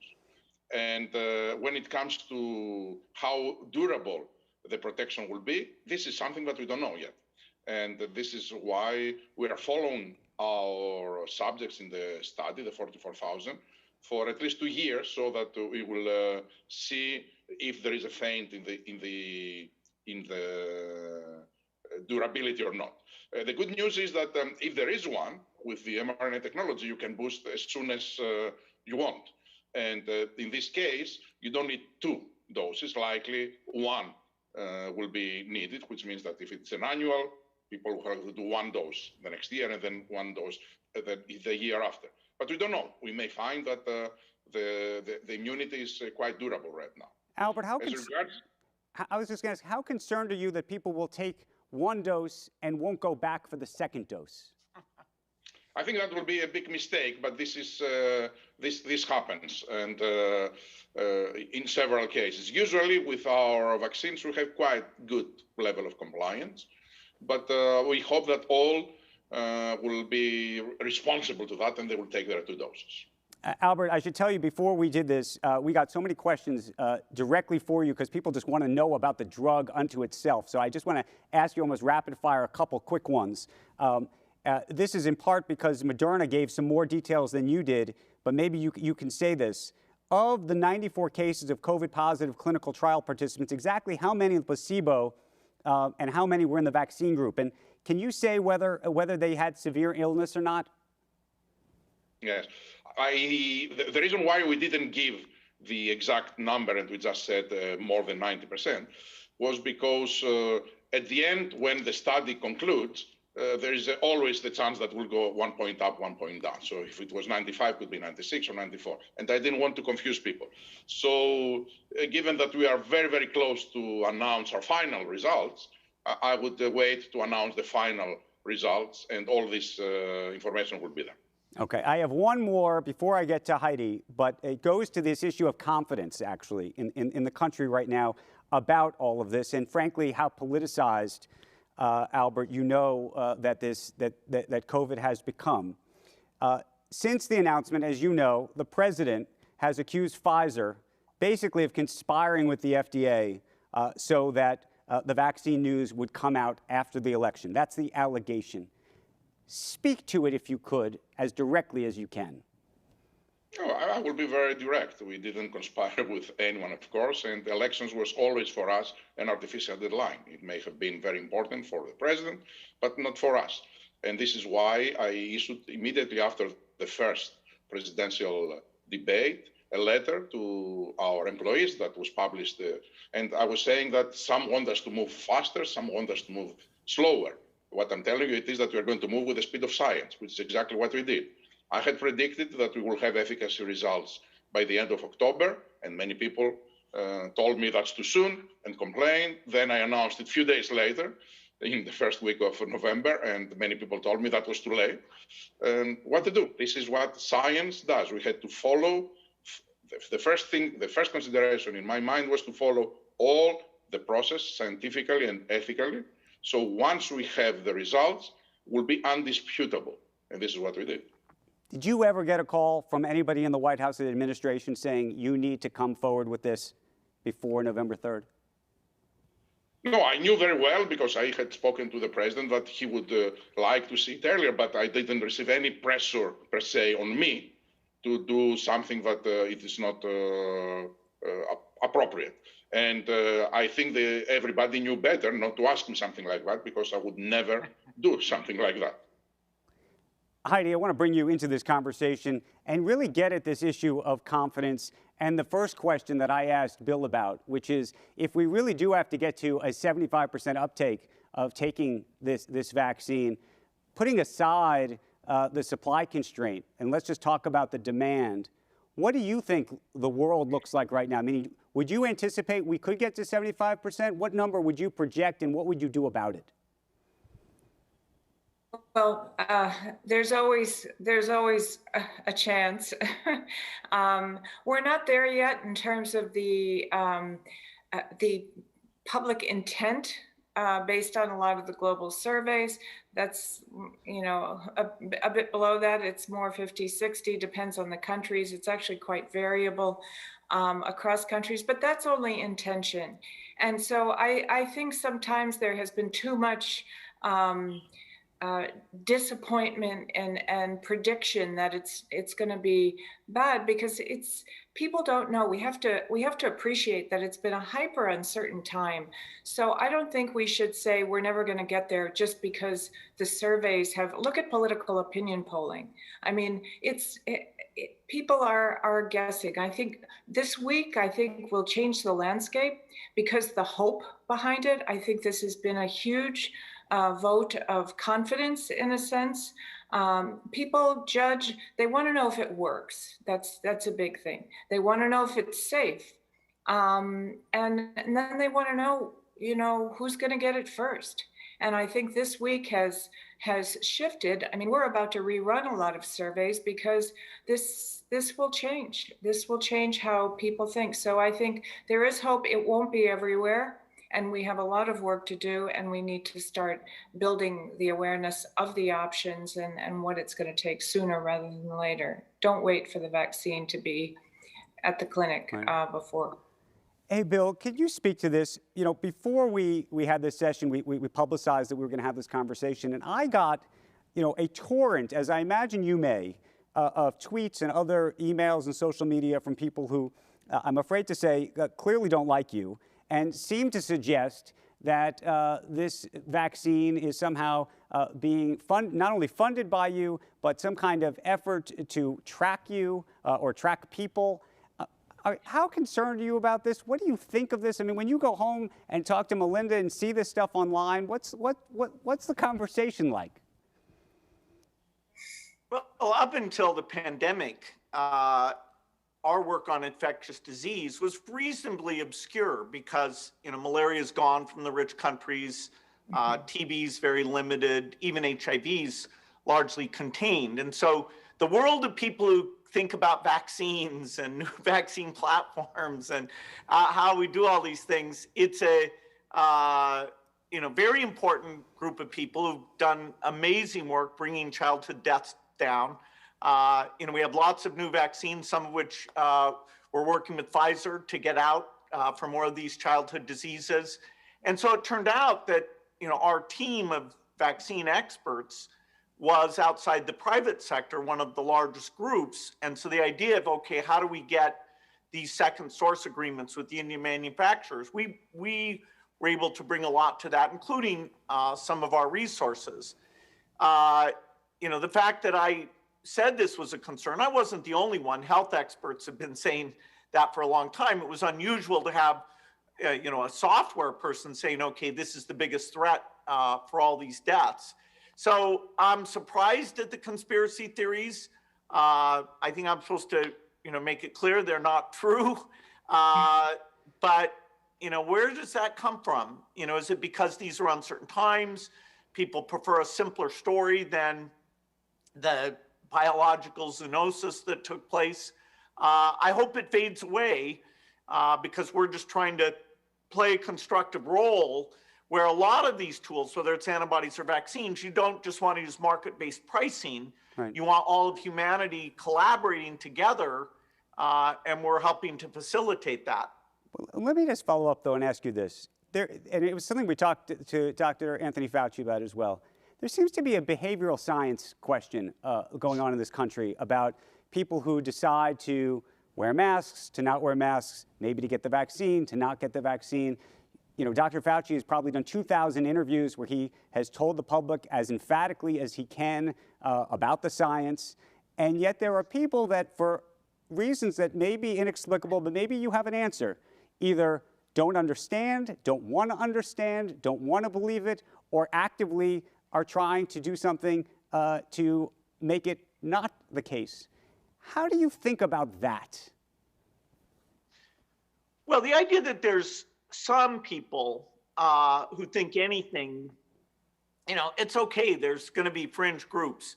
The fact that in the United States that the mask wearing skepticism or view that that's a political act, the U.S. is worse than other countries. And is that because of our current leadership? Is it because of our individualistic view of things? I think that's hard to attribute. I wouldn't have expected mask wearing to become controversial. I wouldn't have expected the administration to find sort of the wildest fringe opinion possible and put that opinion as the leader of the coronavirus task force. So this thing is full of surprises, but people do want to protect themselves. They do want to protect their parents and grandparents. I hope we're surprised on the upside by the demand for the vaccine. Right. Albert, Bill just mentioned the president, the current administration. One of the big questions is the next administration in this transition period. It sounds like Dr. Fauci and others have not had an opportunity to talk to the Biden transition team, but you may have. Have you had a conversation with them yet?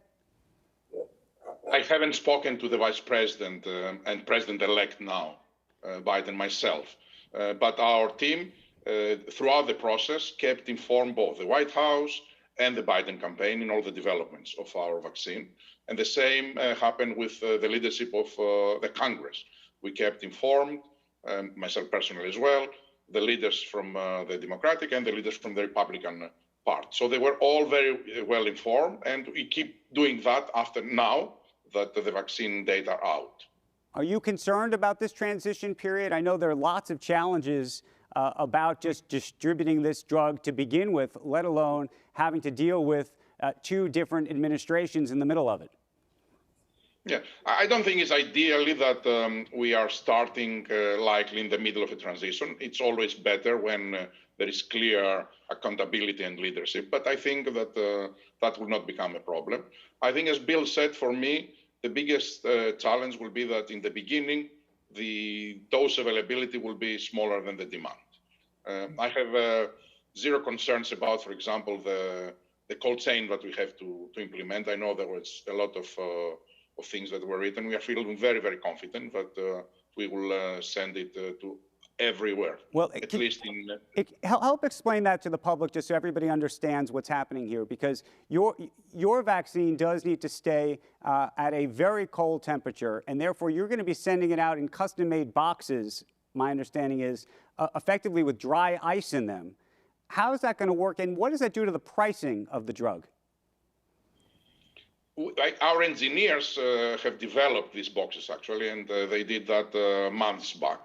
And those boxes are isothermic boxes that they have a GPS, and they have also a thermometer inside. So we know at any point where the box is and what is the temperature. So if something goes wrong, which we don't anticipate, we will not use the vaccine.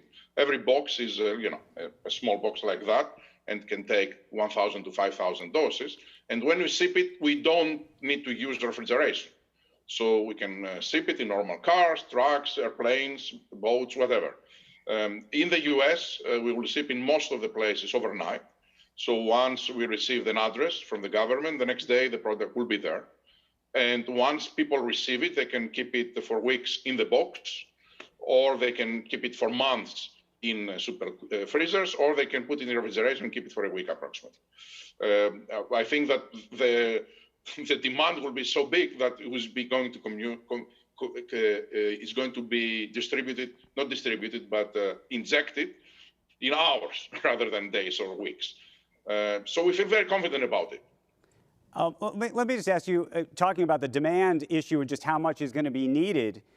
Your company made a particular point of saying that you weren't part of the Operation Warp Speed program, though the government, of course, did commit to buy close to $2 billion worth of the vaccine. In retrospect, now that we know how successful these tests and efficacy seem to be, do you think you should have participated and let them effectively defray some of the costs so you could have ramped up even more? I think it's irrelevant. I think the reason why, first of all, let me be clear, it's not that we are not part of the Operation Warp Speed, because we are discussing with them and to collaborate in every form that we can find it useful. We didn't take a single cent from anybody. And as a result, we didn't follow any recommendations in protocols. We didn't have to report. It's all developed in-house by our scientists. And that's the reason why I did it. The reason why I did it is because I wanted to liberate our scientists from the bureaucracy that comes together when you are accepting money from a governmental organization. We didn't take money from any of them. I think, and also I wanted to keep Pfizer out of politics, because imagine, and you see, even without taking the money, you see what happened with our vaccine, because we are a company that has high profile. That's very, very, very well known. Now, okay, we maybe we could have this whole thing will cost us $2 billion. If we were unsuccessful, we had to write off $2 billion. This is painful for any corporation, but was not going to break us. So we could continue. On the contrary, if we were successful, the fact that we were independent and we didn't, and we protected ourselves from politics could have been not only a good service to us, but also to public health. Right. And so I don't regret a single moment that I didn't do it. And I wouldn't regret it even if we had failed. Fair enough.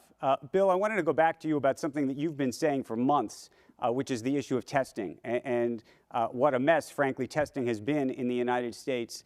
I talked to Dr. Fauci about this earlier, but are you of the view that we should be doing and investing in massive, effectively surveillance testing in the United States? And is that a worthy investment at this point, given what we hope is going to be coming quite soon in the form of the vaccines from people like Albert?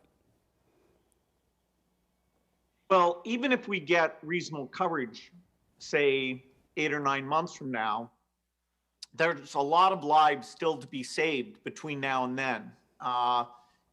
Over 250,000 lives are potentially at risk in terms of both our behavior and using the testing data to quarantine. And so whether it's schools or nursing homes, yes, the continued scale up of the tests, getting the results back quicker. And now there's this very complicated thing of understanding where these so-called lateral flow antigen tests, where those are appropriate, where they're not, because that's the main thing that's upping the numbers. Otherwise, there's a gradual increase. There may be a few breakthroughs in January and February that get out in time. We've got the self-test idea, which is a thing that our foundation proved out that can help a lot. So testing is still very important, and likewise, getting these monoclonal antibodies out as a therapeutic, which you need to give the patient fairly early, that's also super important. If we'd had one wish, it would have been the vaccine, but we also still have wishes about getting those antibodies to reduce deaths, which could be up to 80%, and reducing the infection rate in the 8 to 9 months before we get widespread dosage, even in the United States. Do you think we should test, by the way, for antibodies before distributing the vaccine, given what may be the limited supply that we have? No, that's it. The antibody tests are limited enough, and so-called natural infection is probably not as protective as vaccine infection. Vaccine is a very unnatural stimulation to a particular set of antigens, and so no, we should give the vaccine to everybody, independent of whether they feel they were infected beforehand. Hey, Albert, can you weigh in on that issue as well, given the demand issue? I've seen people suggest that as a way to deal with how to approach the distribution. I believe that the health authorities who are responsible and accountable for every country and every state, they should design special programs, how they can use the available doses to them strategically. I agree with Bill, but it's not me to make this decision. I would have started giving it to more vulnerable populations and first-line responders. But again, as I said, the plan should be tailored to every state, and the states' governors should make them in collaboration with CDC and Operation Warp Speed. I want to ask you one other, or actually want to ask you two other questions before we pivot off of the vaccine question, Albert, because I know you're going to jump off in just a moment. One is, and Bill alluded to this, mRNA.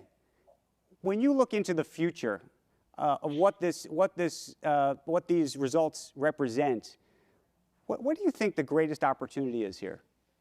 Look, I mean, this is the first, I think, confirmation, and it is a glorious confirmation of the power of the technology. And I believe that the technology has a lot to offer in the vaccines, for example, in other viral infections, but also I believe in other medical applications against cancer, for example. And I'm very optimistic that pretty soon we will start seeing a lot of follow-up innovations that are built on the base of a successfully proven mRNA technology. And Albert, before you jump off, let me ask you one other question, because it's been in the headlines, and I have to ask it to you. And as happy as we are about the vaccine, there have been questions raised about some of the stock sales that executives at Pfizer, including yourself, were engaged in last week as part of this pre-planned 10b-5. And I appreciate and understand that you had put that in place last winter, but you reaffirmed it in August. And I wanted to ask, given that we're having a conversation about confidence and credibility in the system and in these things, whether you think it was a mistake not to have ended that program, given the conversation and questions that are being asked now. Yes, thank you. No, I understand, because this comes with the territory. And if suddenly your company and yourself as a leader is in the spotlight, always there will be things that will be criticized. I'm working 27 years with Pfizer, and something that you don't know is that this is the first time that they ever sold any Pfizer shares. So for 27 years, I accumulate only. And I have set this plan in February of 2020. And I said the price and I said the volume that I wanted to first time in my life buy shares and sell shares. And I renewed the plan with the exact same conditions, price and volumes when the plan was close to its expiration, and I renewed it for 1 year. In fact, on Monday, I didn't know that I sold the shares because I didn't sell. It's an administrator, but it's selling automatically. And I never saw the stock price going above when I monitor the price that I was asking. Apparently went, and I couldn't see it in the diagram.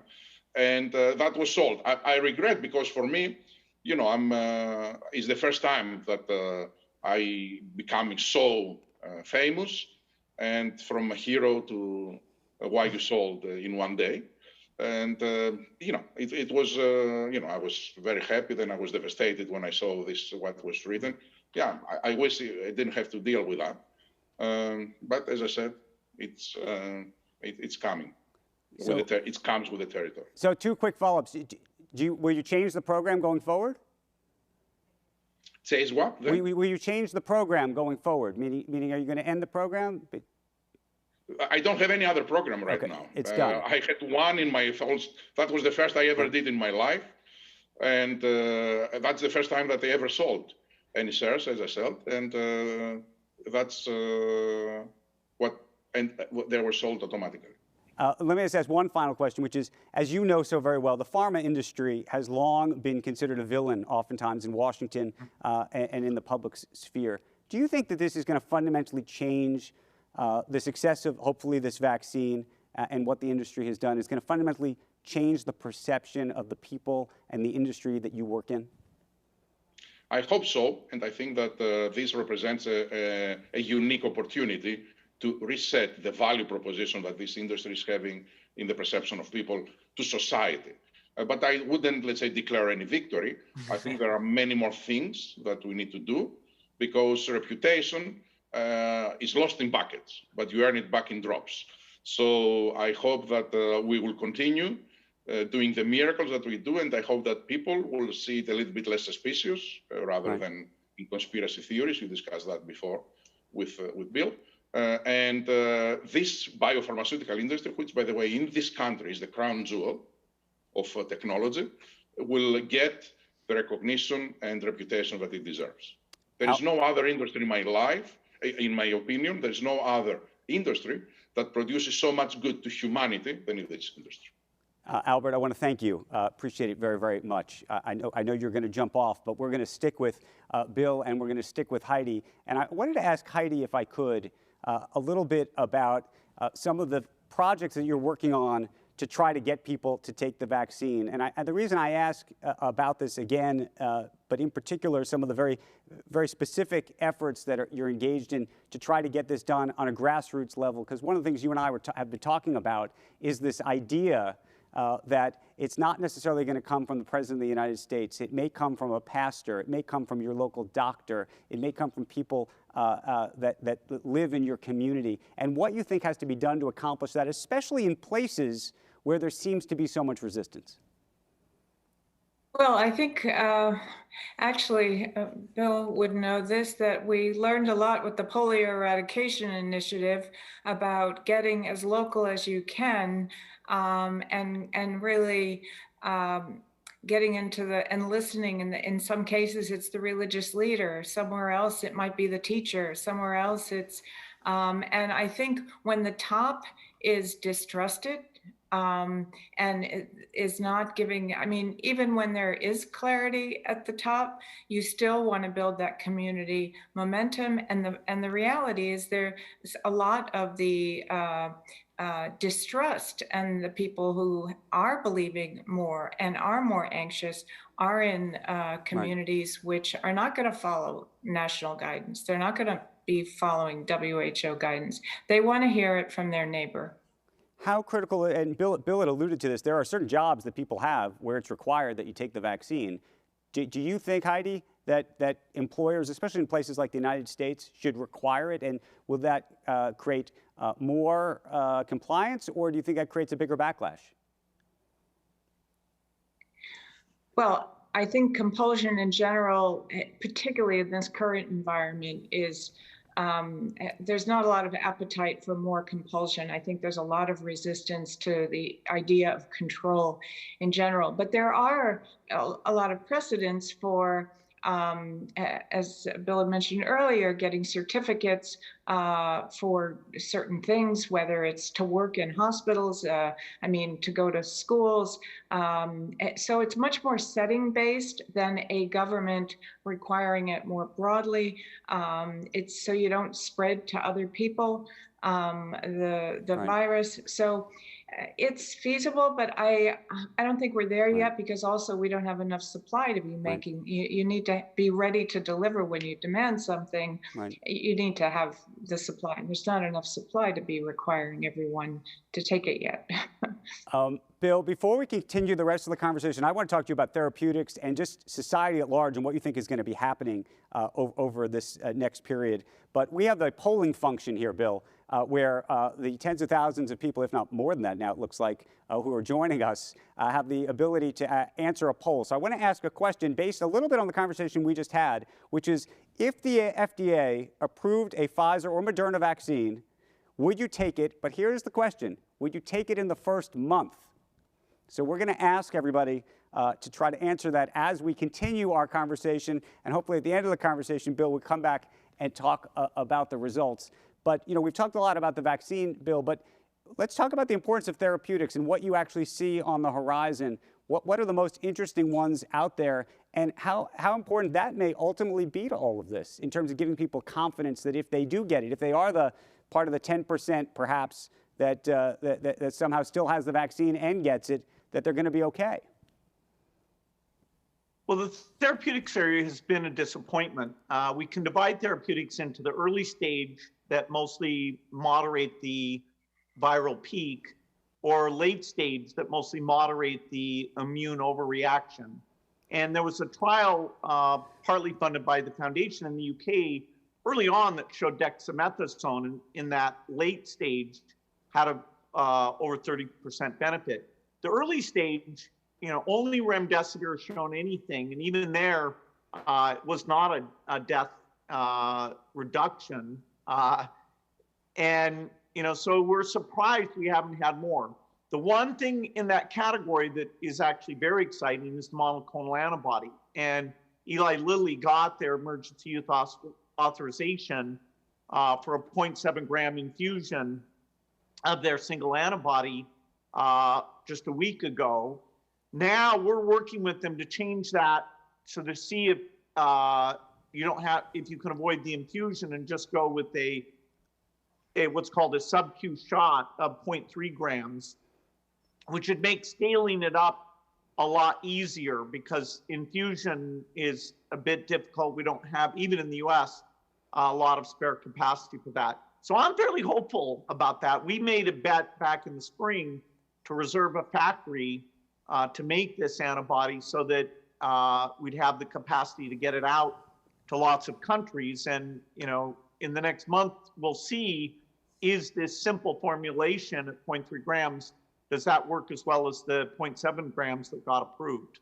Now, this may sound counterintuitive, but if you're successful, does it mean less people will take the vaccine?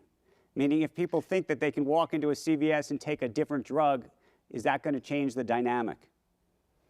If the antibody was like 95 or 100% effective, then yes, but it won't be. It'll be more like 70 to 80% effective. And so, no, I think people will know not to roll the dice and let themselves get infected and hope that the antibody will save them. With HIV, the medicines are so effective that we do have this disinhibition challenge with that, but I don't think that we would see that in this case. I was going to go to Bill on this, but we should actually probably start with Heidi on this. I just want to understand social media. Bill is on social media, but Bill is a technologist. But Heidi, you've been dealing with misinformation on social media as part of this whole situation. And I wonder what you think the social media companies, and I should tell you that Mark Zuckerberg and Jack Dorsey are testifying today virtually in Washington, what you think they should do differently. Well, I think they have an absolutely key role in reining in the amplification of these particularly the very damaging and harmful misinformation that's out there. I think it's a challenging thing in terms of not everything is so straightforward, like drinking chlorine to cure you. I mean, that is explicitly harmful, and they can take that down. But there's a lot of very ambiguous questioning that is much more difficult from a freedom of speech point of view, as well as ethically, to take down. But what they can do is clip it off at the back end, not so to speak. It's really what's different between now and these anti-vaccine leagues in the 1800s is the rate and the speed and the amplification beyond what anyone who puts out there actually it really even realizes. So I think that's where there's a critical role. Because what we see, even with the political, the cards and the flagging of misinformation in the campaign, what happens is when the anti groups and the ones propagating the misinformation see that one of these companies is restricting what's on the face end, they just move. There's plenty of alternatives these days, plenty of other places too. So I think we have to be strategic or encourage them. Let's see what they have to say about that. But that's what I would. Bill, where do you land? Are they a platform that should have free and unfettered free speech, or are they a media company? The number of messages that are originated on those services is gigantic. And some of them are more, the nature of posting to a very small group of people you know well. Others are more like publishing, where you have a large group that includes many strangers. And, asking them to be the arbiter of all these things is pretty tough. Now, the extreme stuff, like QAnon or certain of the conspiracy theories, they have been more active in the last few months, particularly about medical misinformation. They've been better about that. Some election misinformation too. Hopefully we're past most of that. But I think they have a very tough job. They should see things that are catching on in kind of a exponential way. And those they should pay particular attention to, including, I think, this tactic now of being able to mark stuff and say, okay, you should read that, this is believed to be false. I think we're, sort of finding our way, which won't be either leave it alone all the time or strict liability, which, if you got strict liability, it's not clear that they could even stay in business. Do you think, though, one of the things that's fascinating is the rise, for example, of Parler. Even over the last several weeks, the number of high-profile people who have jumped on to that bandwagon. And so even if you had some companies voluntarily try to manage this, you have others who may approach it in a very different way. You've lived with the regulatory beast in Washington before, Bill, but do you think ultimately regulation is required? There will be regulation. And, at least when somebody goes to Parler, they're saying, I like crazy stuff. I'm over here. So you're not taking a mainstream thing that's part of how a family stays in touch and is used for a variety of things. You're literally going over to, hey, what's the craziest thing that anybody's saying? And so it's a choice you're making, and if you want Holocaust denial, hey, Parler's going to be great for you. But it's where this, Facebook services are the primary way people access news, and they get drawn in to more and more extreme stories, including some of these anti-vaccine or conspiracy things. And so it's, that person who hasn't started out saying, I want crazy stuff, they get drawn down and see things that are very titillating. And that is where, it's almost a human weakness. And so deciding how much we should make that less common, it's tough. The anti-vaccine movement has always been there.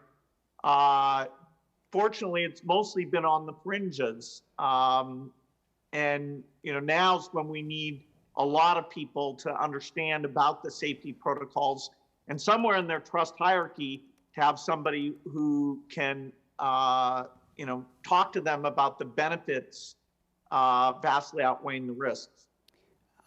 Before we end this conversation, I just want to talk a little bit about what you think is going to happen to society after this. And Heidi, maybe you can speak to what's happened after pandemics of other sorts and how you think it's changed societies. Does it change societies, or is this something that's going to come and go and hopefully we can all forget about it? I don't think this will be forgettable at all. I think there's going to be life before and after COVID, if we have an after COVID. I think this is up there with the 1918 H1N1.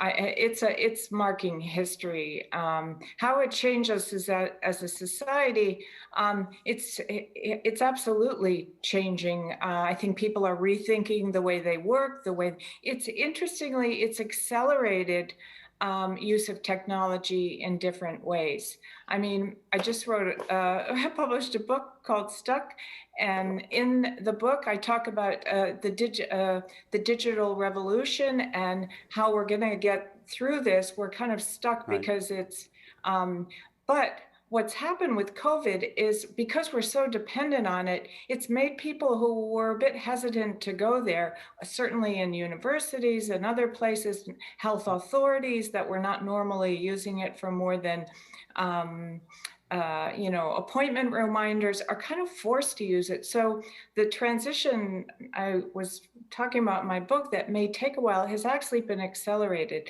Other things have taken a toll, and in a way, it's been dramatic and societally dramatic. So I think it will change us. I think we're yet to see how it'll change us.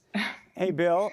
Talking about changing us, you've obviously been, you wrote about this, by the way, in one of your first books about what you thought the world was going to look like. And it's starting to come true, maybe not the way you had expected it to come, in terms of people moving out of big cities, going to other places. Do you think this is a long-term phenomenon?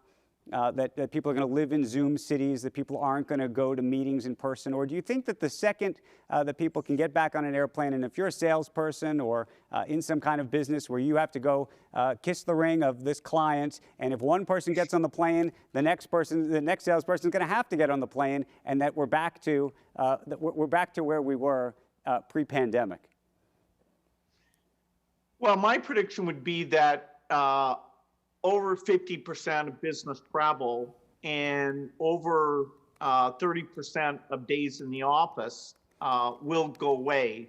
That now that it's not the gold standard that, yes, you flew all the way here to sit in front of me, that you can do the virtual connection, that it will be a very high threshold for actually doing that business trip, and that there will be ways that you can work from home a lot of the time.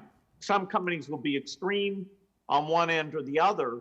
I just know, like talking to African leaders, I always feel bad for African leaders because there's so many conferences in Europe and the US they're expected to come to, and yet, their job in their country is so important, like their education or health system or, collecting taxes or just stability. And yet, they spend half their time on all these trips. The fact that now we can go in and do a 20-minute call if that's what's needed, touch base with them again. It's been pretty impressive how a lot has gotten done, including, I see Albert a lot because we do this pharma CEO roundtable, and that used to be, we'd fly to New York for that. We've done 5 of those this year, all virtually, to talk about how the industry is working together and doing communiques about how they see their role. We will go to the office somewhat. We'll do some business travel, but dramatically less. Okay, different question. Have you made any either new friends or business friends remotely since this all began? I'll ask both of you. Bill? Yeah, the fact that the software doesn't have any sort of serendipitous thing of people you run into after the meeting or gathering things, there's some work to be done there. And so my answer is no, I haven't I haven't run into somebody and made a new friendship. So yeah, there is something missing there. Heidi, you made any new friends during the pandemic? Well, I've definitely, with the kind of research I've been doing, which involves a lot of social listening and whatever, it hasn't so much been in a friend capacity, but I've met a lot of other researchers and a lot of other people trying to do innovative things. That's been great. I mean, people that I might not have looked for, but there's been more of an urgency to find other people trying to figure out this problem, right. and that's been quite that's been interesting. Okay, it's been more in that space. Real quick before we wrap up, I don't know if you want to guess before we show you. I'll ask you to guess before we show you. We asked people on a scale of 1 to 5, meaning most would agree that they would take the vaccine within the first month. 1 to 5, 5 being they would absolutely do it, 1 being they absolutely wouldn't do it. Bill, we could play Price is Right in advance. What without going over? What do you think this audience wants to do? 3.8. Ooh, what do you say, Heidi? This would take it the first month? They would take it in the first month. 50. No, I actually think less, probably 40. 40%? Yeah. Okay, well, you're both very, very, very, very close. Bill, I think, is going to be the winner. We'd have to do a little bit of math on Heidi's answer. Bill, you're good at numbers. 3.63. So, yeah, this is a fairly kind of between the two of us. Yeah, this is a fairly elite audience, and so it'll be very interesting to look at a more broad number and what's going on there, which sadly I think the number would be lower. Okay, fair enough. Bill, Heidi, I want to thank you for this conversation, for joining us. It's a special opportunity to spend time with both of you and to spend time with Albert. We thank you for the conversation. I want to thank everybody for joining us virtually. This is one grand experiment for all of us, and you guys have been sending in these fabulous questions, which hopefully I've been able to bring to everybody. We have a number of fabulous sessions planned for later today, including Elizabeth Warren and others tomorrow morning, starting with Jamie Dimon. We hope we'll join you. We hope that you will join us for all of those. Heidi, Bill, thank you once again, and have a great afternoon. Thanks. Thanks so much. Cheers.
With a bang, energy and change came to every part of our universe.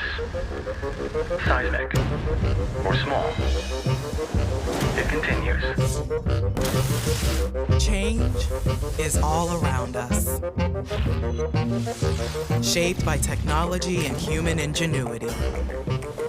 We can make it work for you and your business.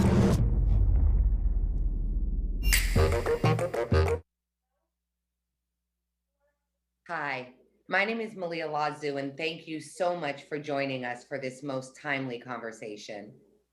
The COVID pandemic has led to bear many of our vulnerabilities as a nation and as a society. We have the tragedy of close to 250,000 dead. Work and education is being redefined, and we have an economy in need of rebuilding.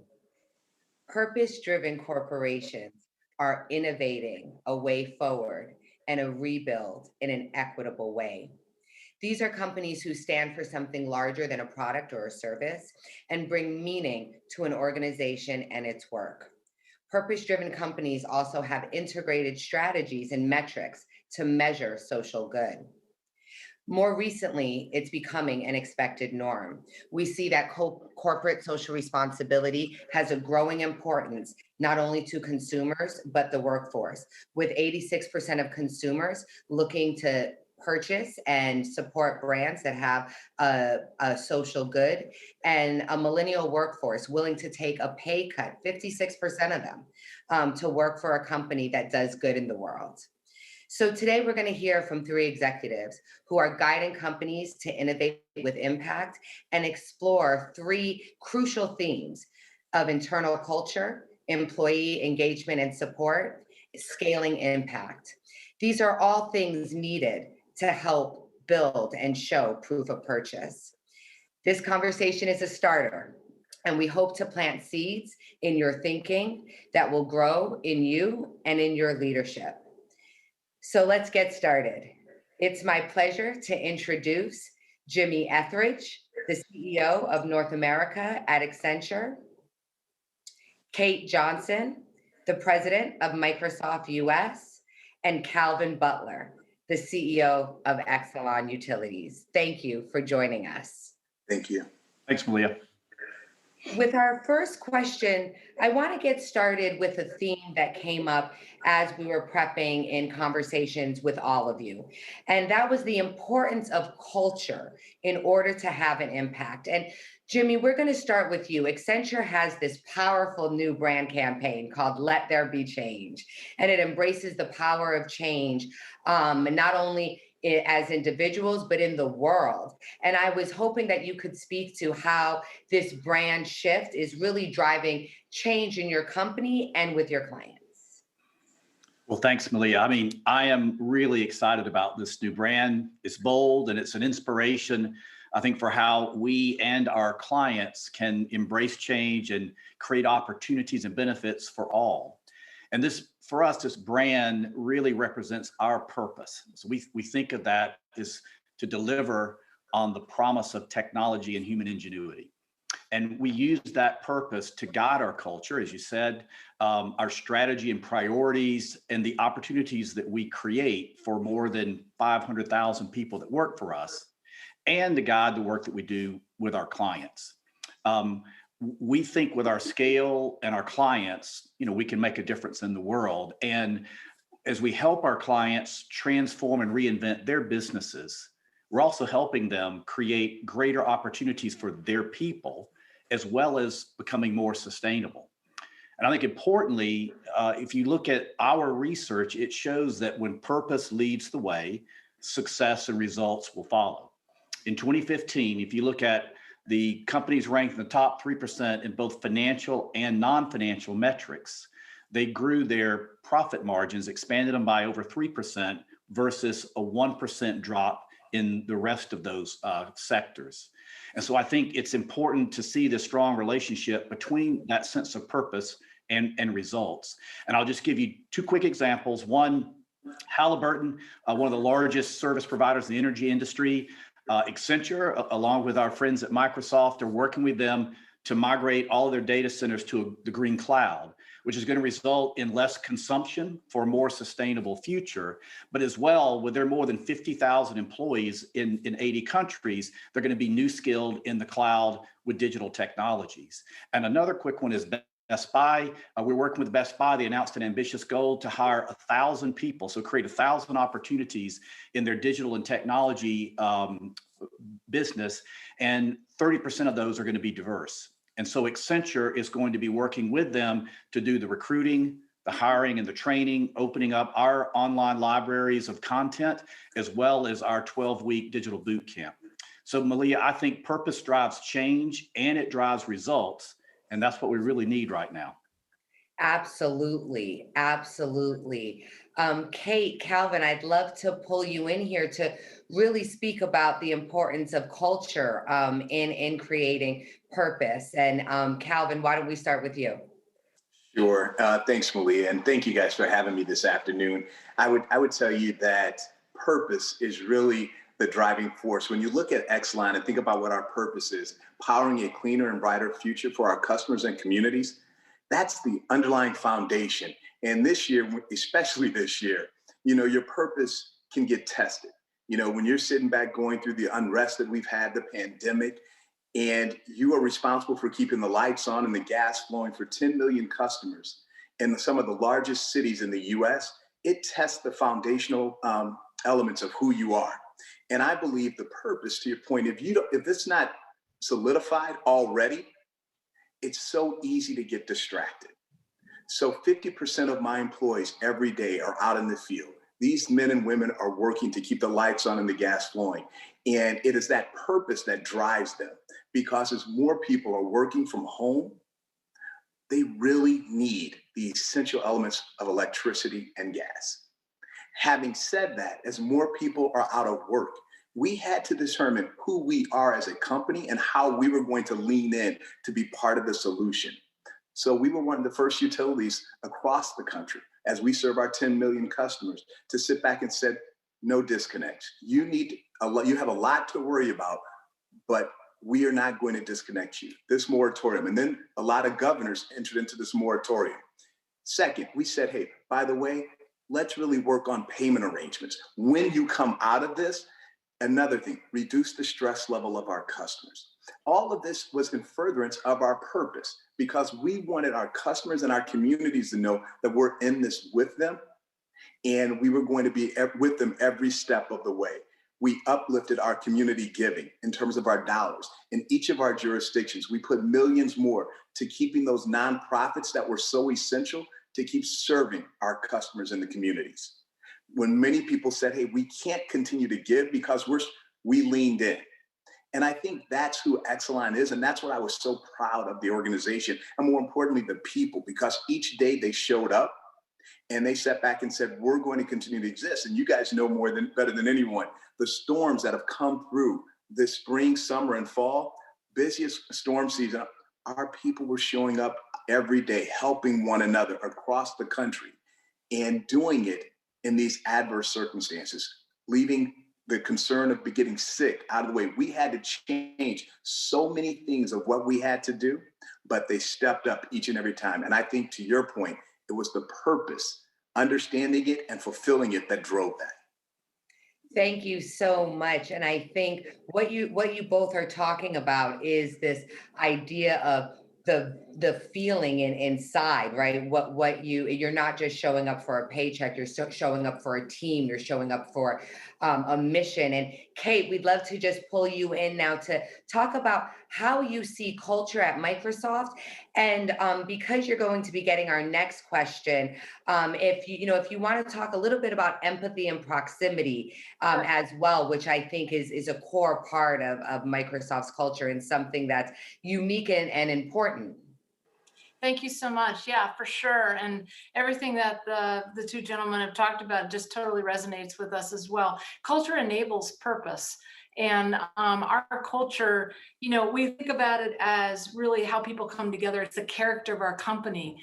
And it starts with really understanding what the purpose is, right? So, to empower every person and organization on the planet to achieve more, that's our mission and our purpose. But what does that mean? I think traditionally we thought that was workplace productivity, but really we think about it more at the macroeconomic level. It's about driving productivity for, a farmer who's producing more crops but needs to do so profitably and sustainably. It's about, helping a consumer products company leverage the data that they have to put the right products on the right shelf at the right time to maximize, their productivity. But in a pandemic world, achieving more is different. It could be about helping healthcare workers drive up survival rates. It's about helping a real estate company figuring out how to assess the health of a building. It could be about helping a person who's lost their job in the pandemic figure out how to get new skills to go get a new job in the digital world. It can mean so many different things. And I think if you're gonna actually achieve that purpose, your culture has to support it. We've been very, very clear on what our culture is. It's a couple of things. Number one, you just can't help people achieve more unless you really understand them. So we have to be obsessed with what our customers' problems are. That requires that empathy, Malia, that you were just talking about. There's no way that you can actually drive digital transformation and all of this notion of increased productivity through innovation without a growth mindset. You have to be open to learning. You can't show it up thinking you know the answer because none of us have lived through this before. We have to figure it out together. And there's no way you can do it without being diverse and inclusive. Because if you're going to help everybody in the world to achieve more, you have to actually understand what all those people and organizations need. And you have to have people on your workforce that look like them and think like them. And what that means is building a company that not only represents the markets that you serve, but also harnesses the brain power of everybody inside so that you could take full advantage of what they know and the perspectives that they draw to deliver all of that value. So in our view, culture really kind of enables our purpose, and you can't really separate the two. And if you think about it, the superpower that's required across all of that has got to be empathy. Empathy is about driving deep understanding.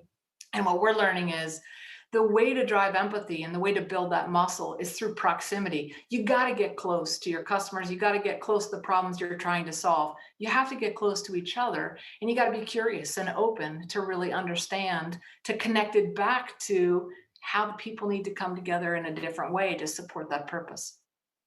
One of the things I love about what each of you is talking about is recognizing the humanity, right? Recognizing more than just the bottom line, and also knowing that you can't get to a bottom line without having empathy for not only your customers and having acknowledgement, not only for your customers, but for your employees as well. And I often think of employees as lifeblood of a company. My grandfather climbed telephone poles for 40 years and was able to raise a family, back in the Ma Bell days, right? And all of that. And he was very proud of what he did. And I would love, you each take really unique angles in how you respect and honor your employees. And Kate, I'm going to kick it back to you to get us started, around how Microsoft makes sure that this isn't something that's only external, but that the house is also feeling it. Yeah, for sure. It's about getting the employees actively engaged. And again, it starts with deep understanding of what that purpose is, what you're trying to do. We shine a light on that. We communicate. But then it's about creating almost like an operating system to support the new skills that your employees are learning, right? It's about saying, hey, we're going to make sure that our hiring and recruiting practices are going to reflect the markets that we serve. We're going to have development programs to make sure everybody goes through those learning processes. We're going to celebrate what great looks like, and probably even more importantly, we're going to put performance management systems in so that you get the feedback to understand where it is that you need to change. And then we're going to offer all kinds of skilling, everything from allyship training to, unconscious bias to courageous leadership, to manager training, all sorts of development programs to make sure that we're actually learning the skills to build that more inclusive world, but then that all of the systems and processes that we build inside the company support it so we can see it, celebrate it, give feedback where we need to develop and improve it more, but make it real. And that's the important part, is that it can't just be a talk track and a PowerPoint slide. It's got to be living it every single day and embedded in everything that you do. Yes, yes, thank you. Calvin and Jimmy, I see you guys looking, nodding, and both of you have expressed dedication to your employees and really digging in deeper. If anything, all three of you are recommitting, right? And doubling down on your commitment to your employees. And Calvin, why don't we start with you? Can you talk to us about how you center your employees in your purpose-driven mission? I think what I've learned through all of this is I knew it, but it's come to life, is that it has to start at the top. You have to set a tone as to expectations of behavior, expectations of how we engage with our customers, expectations of how we respect one another. Once you set that tone, then it just manifests itself in everything you do. I think a big driver for us is our employee resource groups. Throughout Exelon, we have over 25 to almost 30 different resource groups so employees can get together and it's the celebrating of all of our employees for what they bring to the table. We're not just talking race, gender, sexual orientation. We're talking different ideas, different thoughts, leadership styles, where they come from. You know, Malia, you were saying you were from Hawaii. You bring a different take to it. And it's understanding that and appreciating and making sure every employee knows that they have a voice around the table. You know, we talk about diversity, but I think what's really driven us is our inclusive culture that we're really working to build. And you notice I said working because it's truly not a destination, it's a journey for us. And then we added the component because as we continue to grow, the equity piece to what we're doing, that DEI, that's new for us. I wish I could tell you we were way past that as some organizations, but we just added that E to it because we recognize is that we have to work on leveling the playing field. And that was important for us. And I think a big piece of what I love about the company is also our community input, impact. I talked a little bit about it before, but what's interesting is that we engage our employees in the outreach. We talk about the amount of dollars we give, but what's more impressive is the amount of time employees commit to community service. We require all of our officers across the company to be on at least 2 nonprofit boards in the communities that they live. And then we encourage employees to volunteer. You know, like all of us, we probably have a National Volunteer Day. That's the big one. But what are you doing throughout the year? And we reward those institutions for our employees giving. We give money back. To me, that is the fulfillment of the purpose, and you're living it each and every day. Because employees, you said this earlier, you said, you know, especially the millennials, they look to not only what you say, but what you're doing. And so we're carrying that out. And not only is it a great recruitment tool of who we are, but it's a great retention tool. And it's that retaining that talent. And when you ask them, why are you here? They talk about our engagement, what we give back into the community, and the fact that we're working on building an inclusive culture. I notice none of them say you built this. They say you're working on it, because it's truly a process, because not all leaders are there. And I'll be honest, not all leaders are there. But I can tell you the leaders are rolling up their sleeves and doing the hard work. And we're providing the training if they truly want to get engaged. Thank you. Thank you. You know, Jimmy, I want to also throw a little bit of color onto this question for you. When Calvin talked about the diversity of diversity, and I know that Accenture looks at supporting employees and also looks at supporting their mental health and you know, them as a whole person. And so I would love for you to you know, jump on in here and also let us know about how you decided to lean in and support that heart and head. Sure. Thanks, Malia. Well, I think going back to where Calvin finished, our people come to Accenture because they want to do well. They want to build a career here. They see the growth that we've had and the opportunities that we offer. But it's not just about doing well. They want to do good. And so they do want to feel like they're part of something bigger than themselves. And I think that they really look at how we as an organization behave in hard times. And I think by every angle we could measure 2020, whether it's a health crisis, whether it's an economic crisis, whether it's a social crisis, we've had that challenge. And when I think about our employees and how they feel, one of the things I use is to ask, do you feel safe? Do you feel seen? Do you feel connected? And do you feel the courage that you need to go bring your authentic self to work every day? And that's been really difficult because if you think about it, you're worried about your health, you're worried about your job, you're worried about what's going on in our country around you, you're worried about what kind of future you and your children are going to have. So that's put a lot of pressure, I think, on people's mental health. I've had a passion about this because my family and friends, I have had people, that very close to me that have been affected by depression, by anxiety. And I don't think there's anyone that hasn't had to deal with that in 2020 with what everyone's had to endure. So, here at Accenture, we focus a lot, as Calvin mentioned, allies, creating allies. And through our mental health ERG, we developed a 2.5-hour training program. And I had my direct reports, my leadership team as a group all go through that. And it was important because as someone who's grown up in the industry of giving advice to clients, it was important to see that this is not about trying to fix a problem.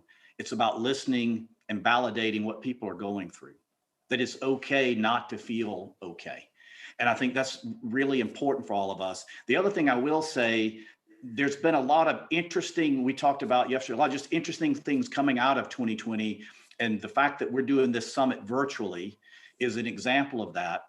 And I think that virtual technology as it relates to mental health is it's going to be huge. You're talking about a subject that people feel is taboo. They don't like to talk about it.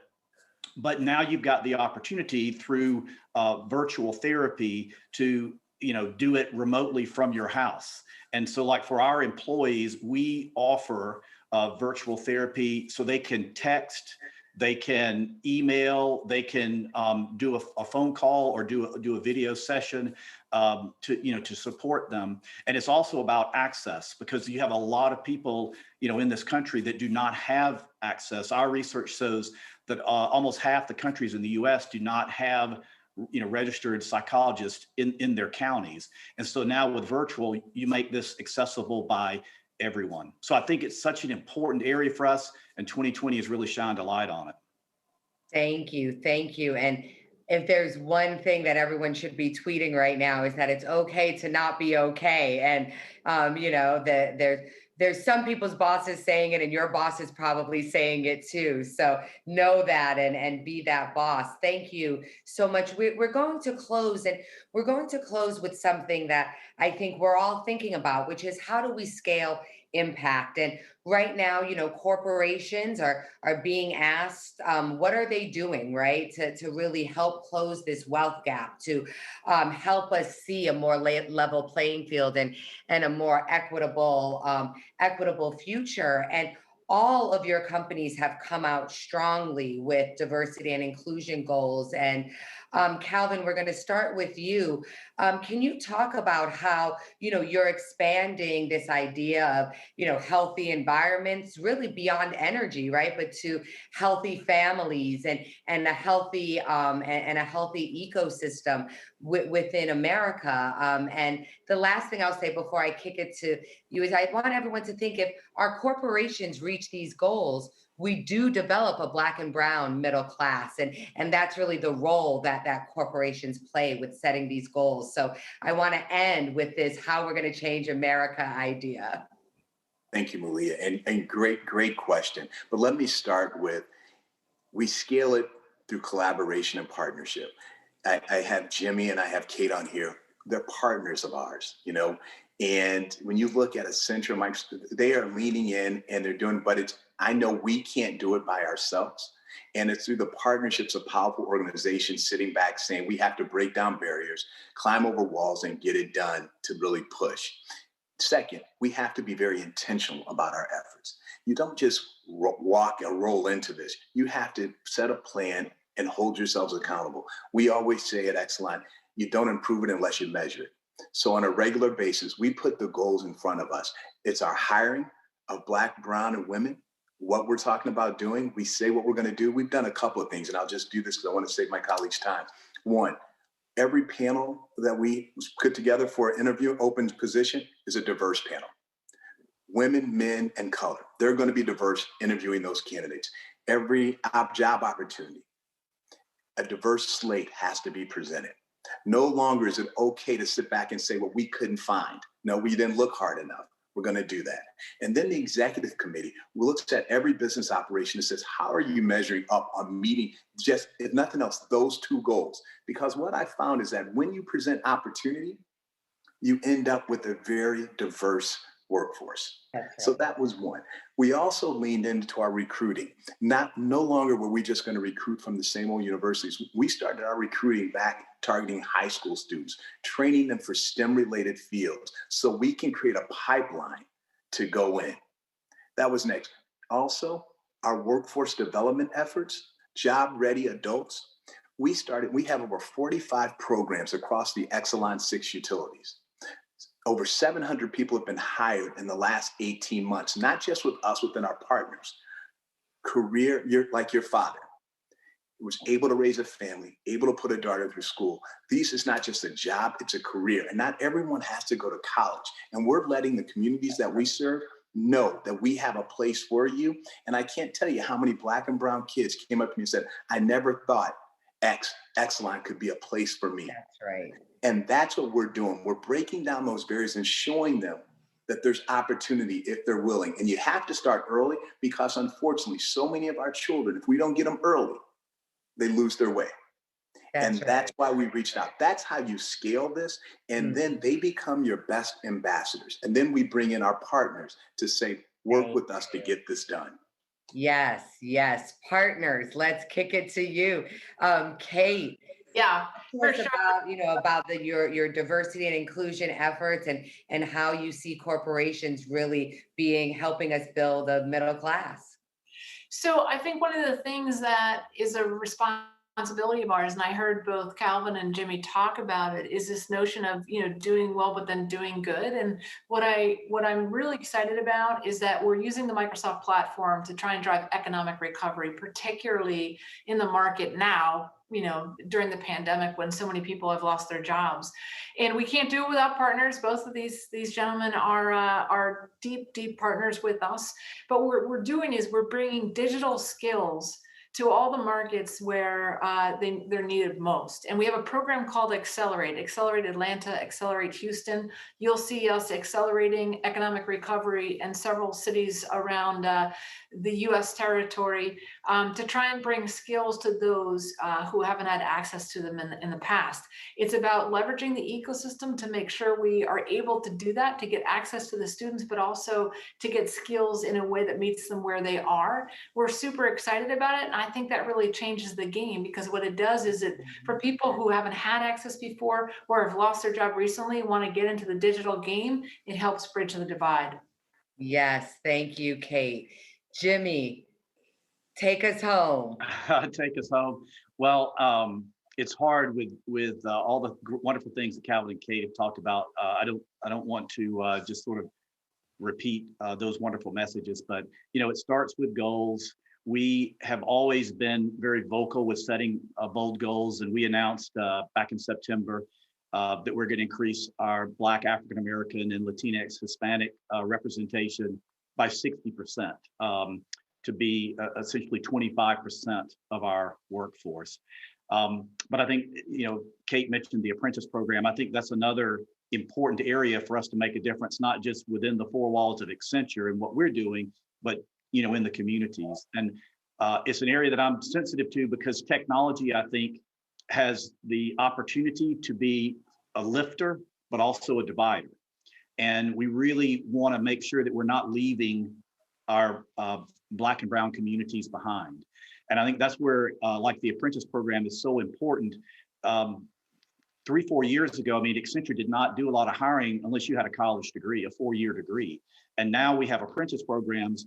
We're able to go out and train people that, do not have college degrees, may not even have high school degrees, but we can train them on how to do the technology roles in the future. And it's a really important opportunity. I'm going to be sleeping out for the homeless on Thursday night. And again, that's something that we see is so important, is trying to help people leveraging technology to find a job today so they can create a better future for themselves and their family. Thank you so much. And thank you all of you for joining us. Calvin, Jimmy, Kate, I appreciate your insights and taking the time here at DealBook. And I end with a King quote by either we go up together or we go down together. Let us develop this kind of dangerous unselfishness. Thank you to the three of you, and thank you, DealBook, for giving us a chance to talk about the proof of purpose.